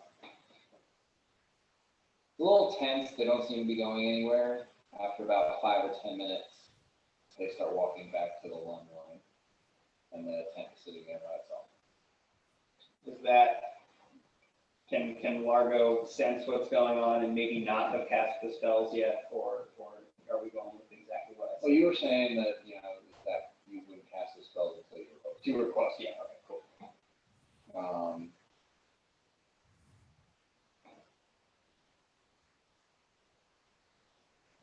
Okay, so you get closer. Hermian potential on Lord Jenkins. Common motion, what was the third one? And the third one is arcane sight. All right. So my eyes are little blue, baby. So, you approach the structure in the middle of the field, and as you get closer, it's interesting. Any of you have knowledge of nature?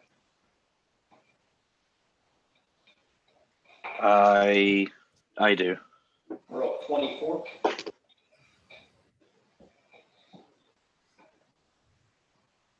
I had a 15. So, Yanni, you've seen elephants before. It seems like the poles that are holding the structure up are elephant tusks larger than any elephant tusk you've ever seen.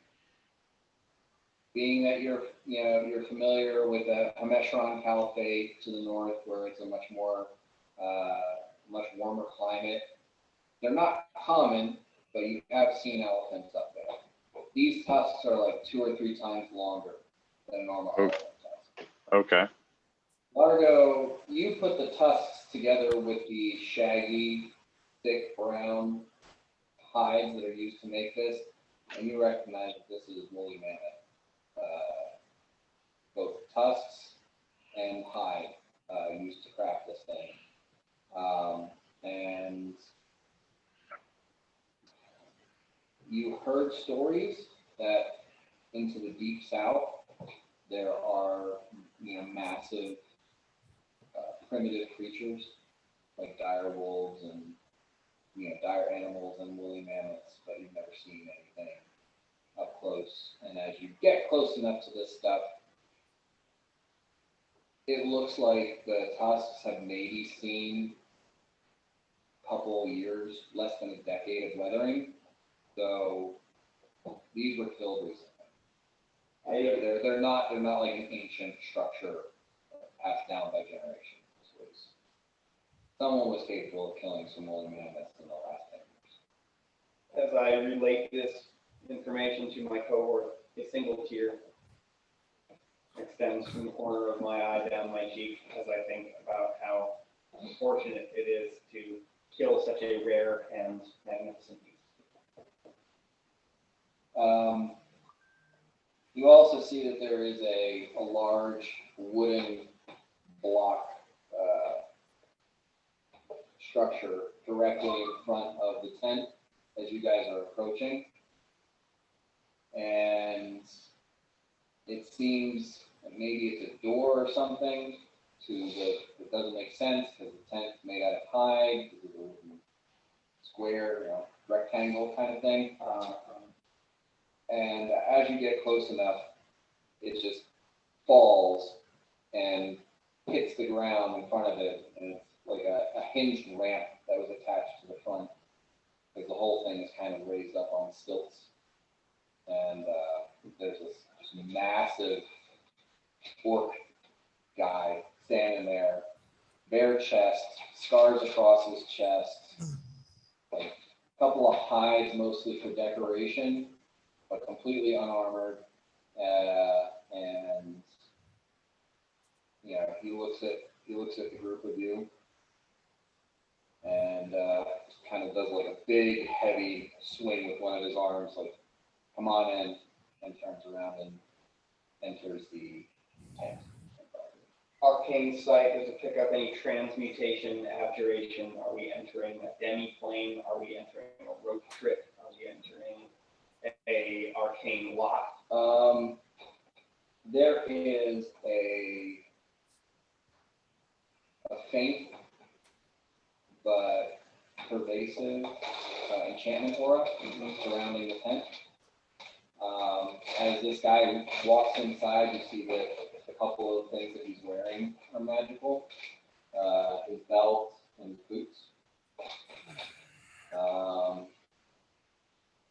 But you don't see any like conjuration magic or anything that would suggest a teleportation or planar or anything.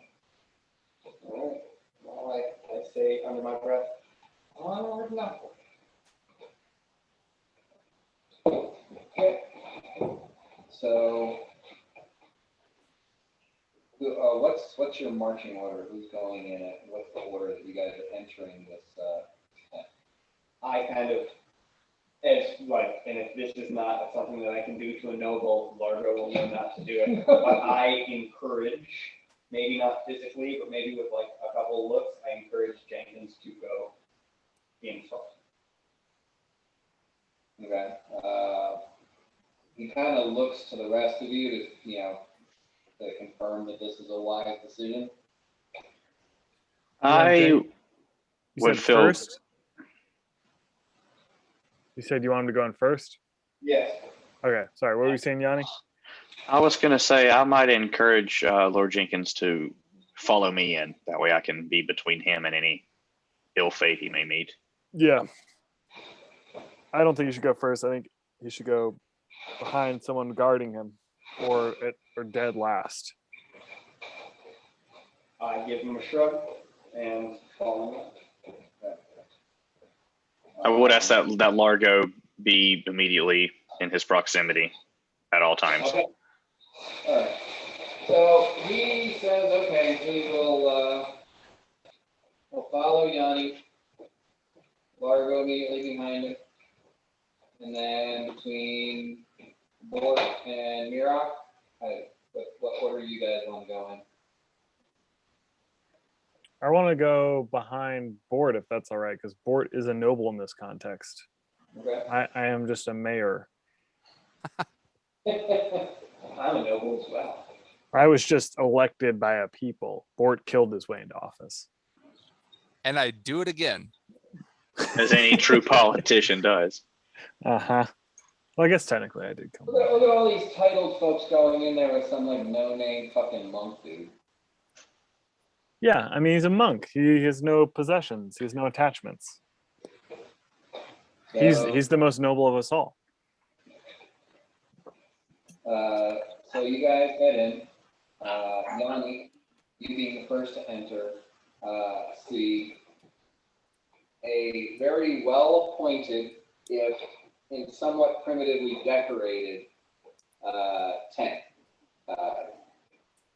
In a lot of ways, very similar to Lord Jenkins' tent, in that it's comfortable, it is well made. There are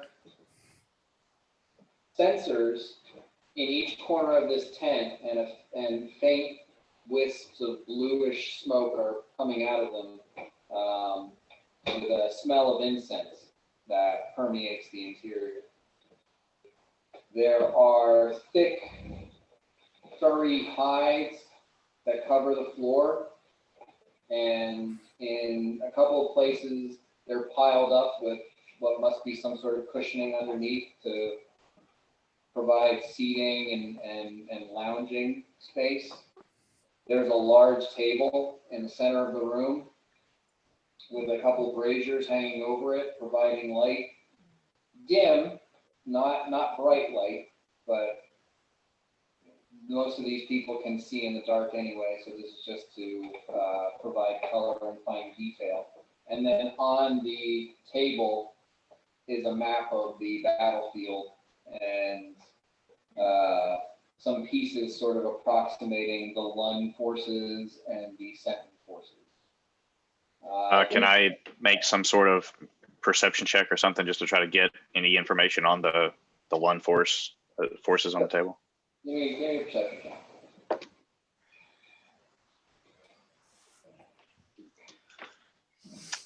26. So two things. It does look like the Lun forces are spread a little thinner than your side, which is kind of expected. You know that initial battle put their numbers lower than yours. But you are surprised and a little concerned at how accurate the placement of the Sentinel forces are on the Sentinel side. They seem to have pretty good intelligence on their own. Noted. But as far as the inhabitants, you do see Zahira standing opposite the entrance. She's wearing her armor, and she's got her cloak folded over her shoulders, or her wings folded over her shoulders. Let me just make this a little bit more visible here and then.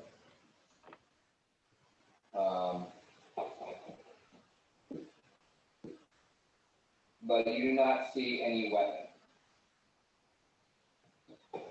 And standing directly behind her is a wispy, sort of small, like maybe just over 5 feet tall, looking woman who is thin and sort of frail looking. She's wearing black robes that are frayed and torn at the edges. She appears to be human, but she's got like this long stringy hair that's falling over her face, sort of a grudge kind of, the Ring kind of look to her.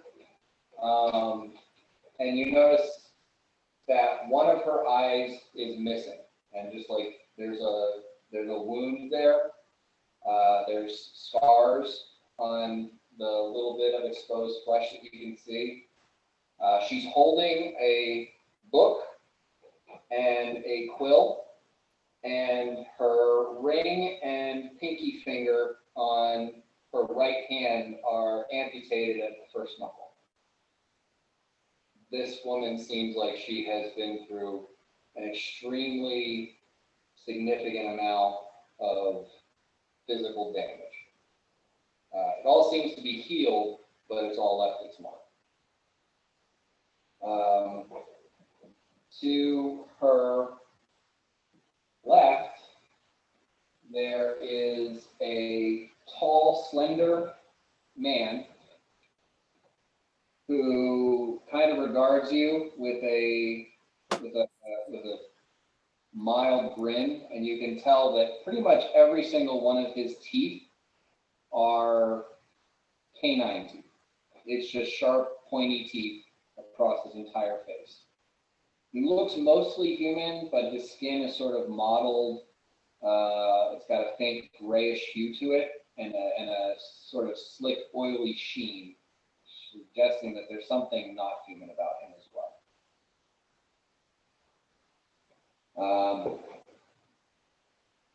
Next to him is a hobgoblin woman who's a little over 5 feet tall, but very athletic looking, and wearing heavy armor. She has 2 swords in scabbards on either hip, but she's not wielding her weapons. And she seems to be wearing some sort of, mark of military rank of some sort. And immediately to your left, as you come in, is the massive orc that gestured you in when you guys came to the tent.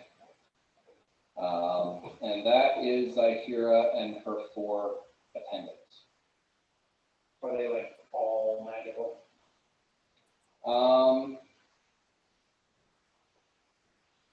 All of them except for the human woman. Really? She's the one that I almost would expect to be most magical. Okay.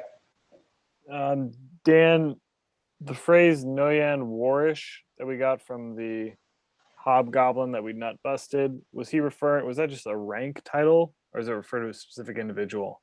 Okay, well, so you guys all kind of file in. And do any of you speak or understand Abyssal?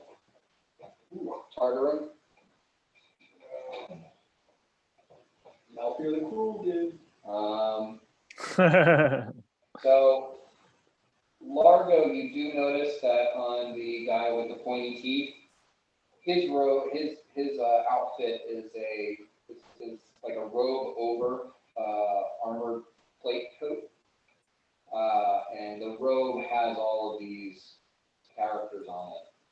You think they have some sort of meaning, but you're not familiar with the script. And yeah, the orc is going to kind of move around. But yeah, their armor is all magic. Their weapons are magic. They're wearing some additional pieces of magic items here and there. As far as the, I'm going to make sure that she's not doing anything that we don't want to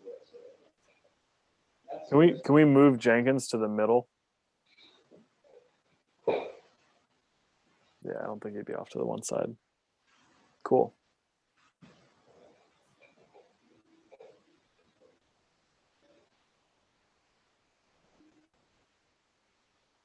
Who's holding the falcon? I was wondering about that. I am. Yeah. Tight. She is wearing a magic head. Okay.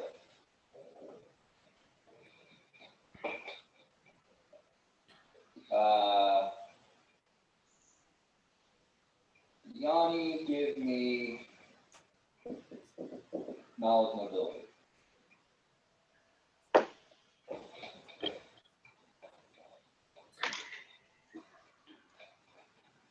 $21. The hobgoblin is wearing an insignia that would put her in a high-ranking clan in the nation of Ordon. And the woman is wearing robes that belong to the onyx serpent of Nokiri, but they are tattered and old, and you're assuming out of current fashion. Yeah.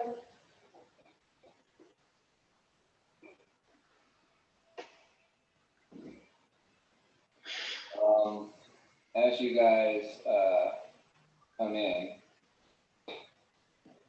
the man with the pointy teeth looks over at Largo and says, "One of the spells you cast was really not necessary." And everybody make fortitude saves. Oh, Jesus. Oh, jeez. Yeah. 11. Jenkins gets 2 tries. 10. Oh, it's just 10 seconds. Ready, player 2. 19. 19? Okay. Mira, did you I have a 22. have 22? Okay. So you, Largo, Yanni, you guys are affected by this immediately. The incense in here has an extremely calming effect. And Fort and Mirok, you guys are going to keep on making fortitude saves every round until you fail, because the incense has a calm emotions effect. Okay. So as you come in, there's this tension, there's this anxiety, and it all just kind of fades away. You feel A little bit. not quite as concerned, not quite as trepidatious as you were before you passed through the entrance to the temple. Dan, could I do some sort of sense motive and see if they're, affected the same way we are, if the feeling is mutual?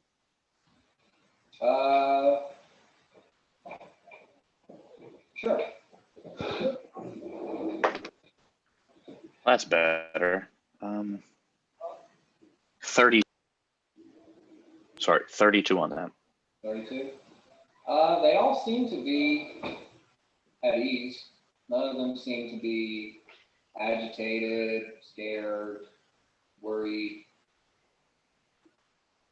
aggressive. The orc that let you in, pretty much as soon as you guys are in and kind of standing there, he just flops down on one of the piles of hides and pulls out a melon and just starts eating the melon, the rind and everything. This is their Uhtred. I know Melon why. has vodka in it. Rum melon. Well, I mean, the thing is, you cast calm emotions, Right, yeah. so it's like, if you took that effect on yourself, nothing has changed. Yeah. Nothing will change. Good. The only thing you can say about this is that it's a little suspect that they use it without you guys okaying it, Mhm.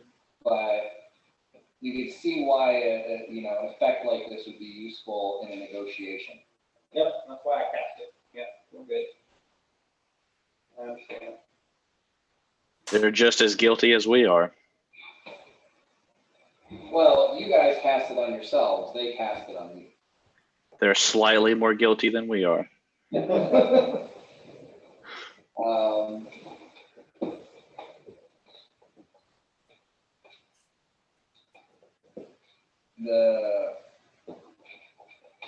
Zahira says, introductions are in order.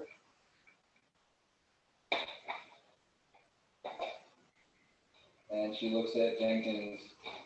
Would you like to go first, or would you? And she kind of leaves it up. Doesn't finish her sentence. What is his reaction? His reaction to that is looking at you. Okay. I introduce myself. Largo Dilgo Zarn. I go through the whole thing, and then I go Vavasor of Nisandwe Solomon.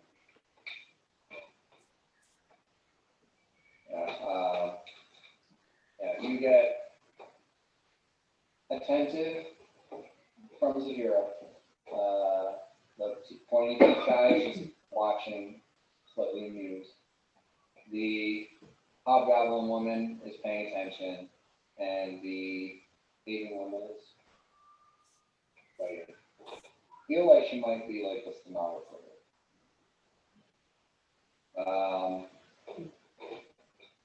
Jenkins says, I'm Lord Jenkins Ardron of Penteros. I'm the Lord of Sen, and the commander of the forces on the north side of the front. And he looks to Yanni. Yanni bows and just says, you may call me Yanni, and leaves it at that. Doesn't say anything else. How very still? Just like a full waist bow, or just kind of like. Just a quick little, You lose eye contact? never. You did. All right. If it's not a full bow, it's it's disrespectful. Mirak, Bort.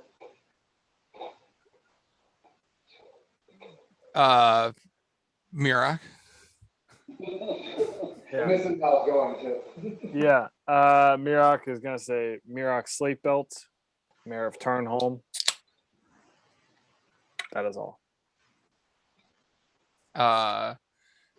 Bort says, Bort Sizemore, chieftain of the Render tribe, or tribe chieftain of tribe Render of the.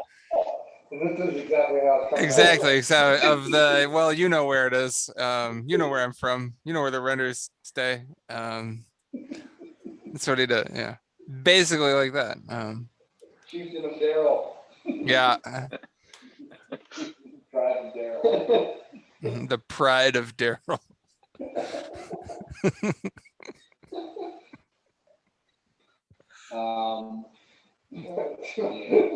You finished that auspicious introduction. Perfect. And the hobgoblin woman takes one step forward, snaps her heels together at attention, and says, "Million Warash of Ordon." And then the tall, pointy teeth guy bows deep, does not maintain eye contact, does a flourish with his arm. And he's long and spindly, kind of this weird, something's off about the lengths of his arms and between the joints. And he says, "Umla Titanborn." And the orc draws his forearm across his face, and all this melon juice is just kind of dripping. And he says, "Torbuda Khan." And Zahira points behind her and says, "That's Sheikah, my attendant. And I am Zahira, the Evanor, commander of the forces of Morrowind."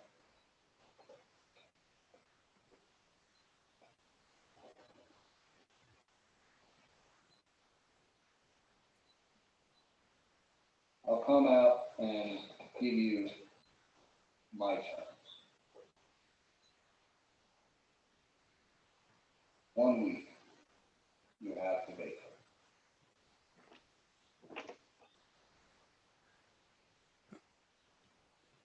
Similar to the old. Those are steep terms. Yeah, is that it? Just 1 week, get out of here? It is a negotiation. Is it not? I'm gonna defer to Largo and Yanni on this one. Is Jenkins saying anything? Uh,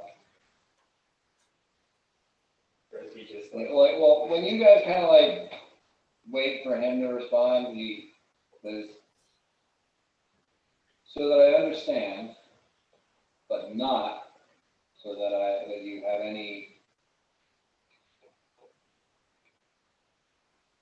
thought that I'm actually considering this. Vacate where?" She says, "All of your forces out of the Gation fields, out of Sentinel." My apologies, Evan Roon. I thought this was an actual parlay with reasonable terms. If we're just here to give you kicks, we'll see you on the battlefield. Damn. Bam! The harsh words.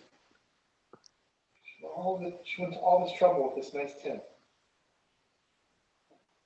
Well, that's the alternative option. If you choose not to accept my terms, then tomorrow I will come again with the full force of what I can bring to bear. And this time, I will fight, along with my generals. You will not win. Is there no situation here where the fighting ends? Us giving you 1 week to evacuate. So she's offering 1 week You will have to. to die, and none of mine. She's offering 1 week to give her basically all the land that she initially wanted, that she was initially going to take through conquest, right? Right. Well, 1 week to relinquish the land that she demanded to begin with, and that she's been fighting for so far.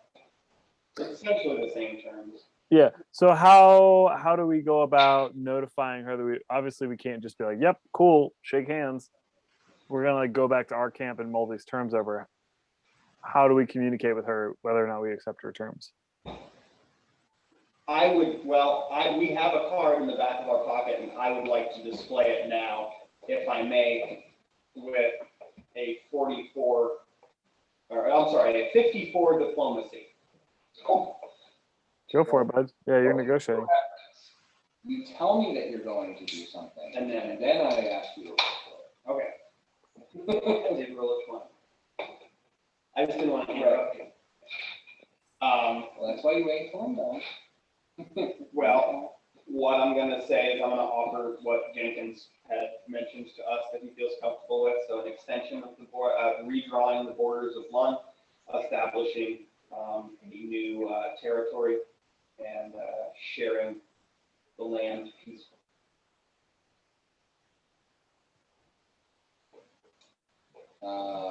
And I know that was just the highest diplomacy that I've ever rolled, and it's definitely wasted, but I'm still happy with that.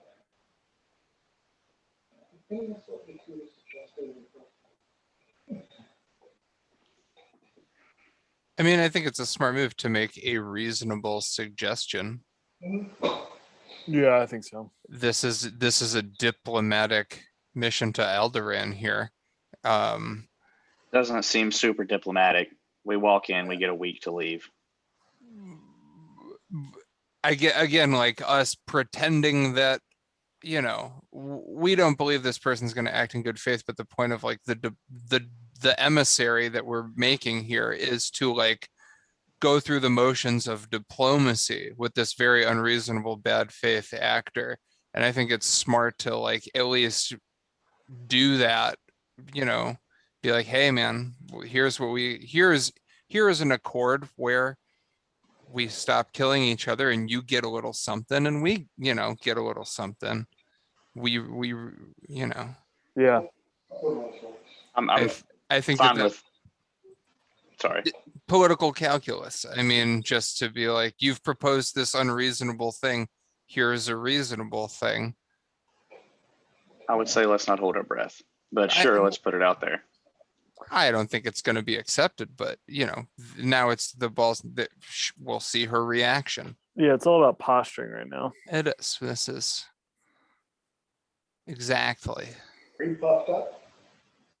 cynical political posturing. Mm-hmm.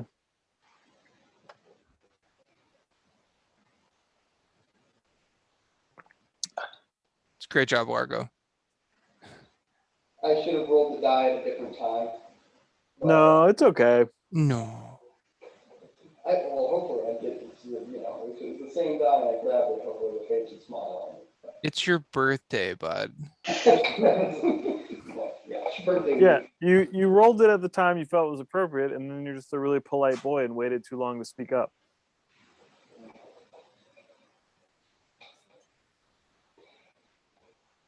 And I would hope that this takes into account, I don't know, never mind. Jenkins brought us to speak For him as well as alongside of him, so I hope this doesn't piss him off. So we already discussed these terms.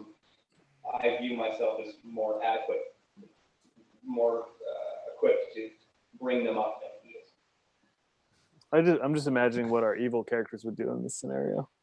It's true. Everyone would already be dead if Malcolm was Yeah. Including mouth here. dead. Yeah. Mhm. I'm There's a diplomacy rule right now. Yeah. I'm just I didn't mean to, like, I know that, like, of all the rolls to roll preemptively, rolling a 20 for me on the diplomacy check was not probably what you were looking forward to. And I did see him roll it Like like a a change change history. body. Yeah, I mean, just-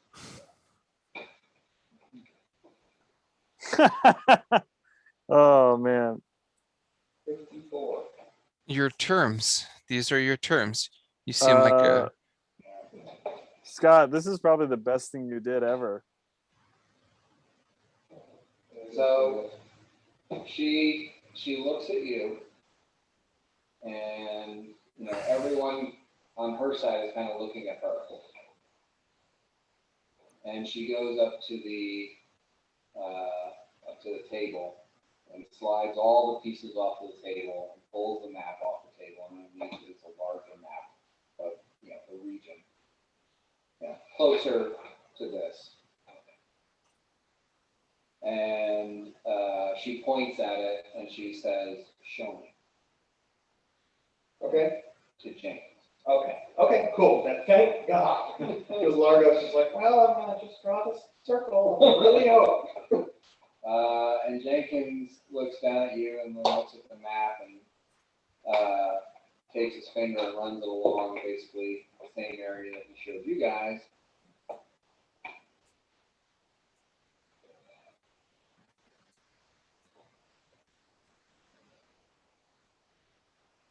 Less than a fifth. That's what I think.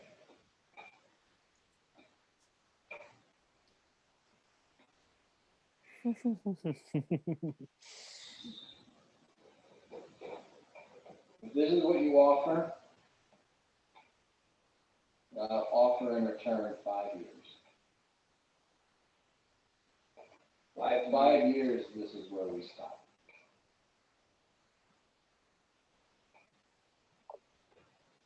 Say that again? You offer me 1/5 of what I asked for, and I offer you 5 years of peace, that this is the new border. By that logic, does giving into everything you say only guarantee 25 years of freedom and safety? So 5 years of the Lun expansion and then another war, essentially. Yeah, I mean, she's being straightforward. The orcs. You took them by conquest, and the orcs have every right to take them back. That is true. Is there a place within this tent that we can confer alone? Why? Or- I don't know. Let's see what Jenkins says. Maybe I just look at Jenkins and say, "Good sir."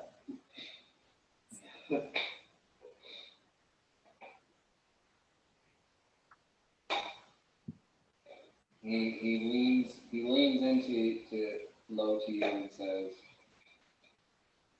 "I'm not going to pay you every week for the next 5 years." Reason. Yeah. So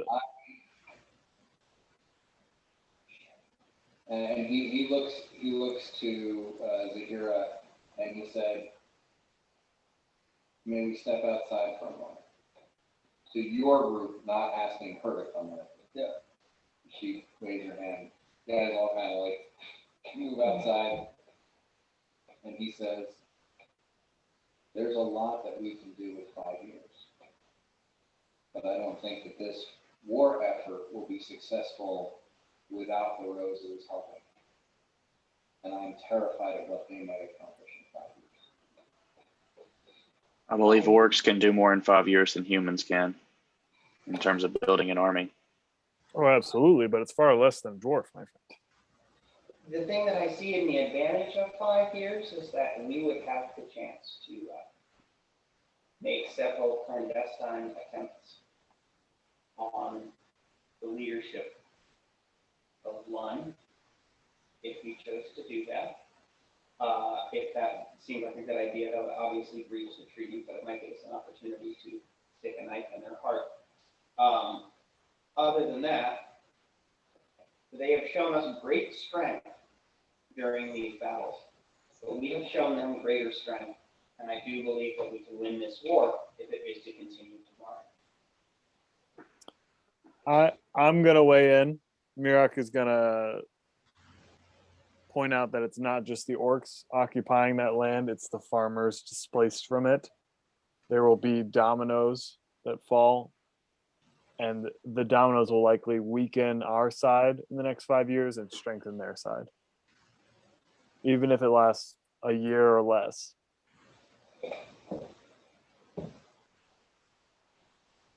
Jenkins says, if we make this concession, it is a loss for us and a win for them. And in 5 years, that will be something that hangs over the head of our people and is a rally cry for theirs. It's not an option that I wish to strike from the table, but it is an option that, again, I'm seeking your wisdom on whether or not we accept it. Fuck you for a 54 diplomacy check that actually made this possible. Anger within You- 10 seconds of saying that number. You can end the whole campaign here, Largo. Yeah, I don't want to go because I don't exactly know what Largo would say, especially because he is so silver-tongued right now that I can't even imitate. As a what's 5 years? Are the roses going to stick around and help Seven for 5 years? Like, Largo's got shit to do, and he thinks that we can win this fucking war. I think we go with some kind of a scenario where she gives us a week, whatever amount of time, and then our troop movements, oh, we left, we didn't, that's going to determine if she continues the assault. But that gives both sides time to do something. It's like a week, we could do something as the roses are red. You know what I mean? So say yes to the 5-year agreement, but then immediately break it within a week. Because we're not going to agree, like her terms aren't you vacate within a week and give us all this land and you agree to it now in a battle is like, if you're still here in a week, we fight. And if you're not, this is our land. Okay, so number A, leave, let them have it. Number B, give them a fifth, fight them again in 5 years. Number C, piss off a fucking falcon real quick, bring in the boys, and go out in a blaze of glory. Finish it right now. I don't think we can take her right now. There's 5. I don't think we've had a chance like this. You can take her out. I've seen pretty non-cool. Yeah. But I mean, I don't give a shit about the appearance of it. I agree with Largo that I don't think we will win based on our previous fights with her. And she has 4 generals. Parlay and told us to leave in a How are we week. gonna be able to Those beat her aren't in a week? reasonable terms to begin with. This whole thing is a farce. Yeah, but parlays always art, dude. Like military agreements like this are posturing, positioning, putting your chess pieces on the board. So we need to leave with the most advantageous position. And Sure, but if we give any, we're going to just show weakness. I don't think we have to give any. Like it's just if we walk away saying, yeah, in a week we leave or whatever else we decide, that's fine. And then maybe she's going to split her generals up, right? They have to command their forces. They're not going to be consolidated like this. We take them out and then we go for her. I think we fought all of them. Right now, we would get fucked. I'm just thinking of the If soldiers. Sure. Right now, with everybody and the army started charging, we might have a chance.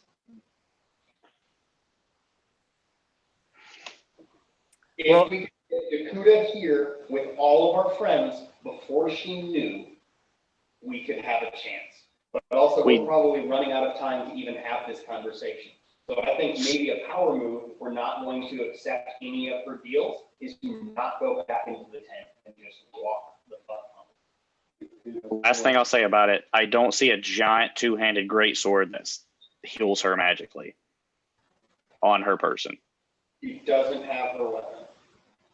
That is true. As a player, it makes me feel very uneasy to murder our adversary at a parlay. But I do understand what Yanni you're saying. She doesn't have her shit. Yeah, I mean, I'm lawful neutral. I wouldn't do it personally.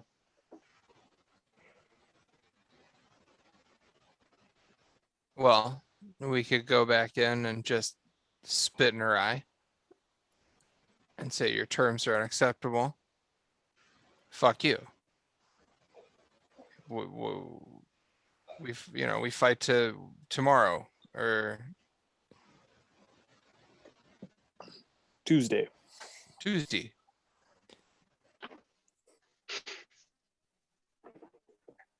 Yeah, okay, if we're not accepting it, we're not accepting it. Let's go back in there and tell it. Does Lord Jenkins have anything to say before we go any further? Oh, he's listening to, you guys discuss what you think is the best course of action. And he says,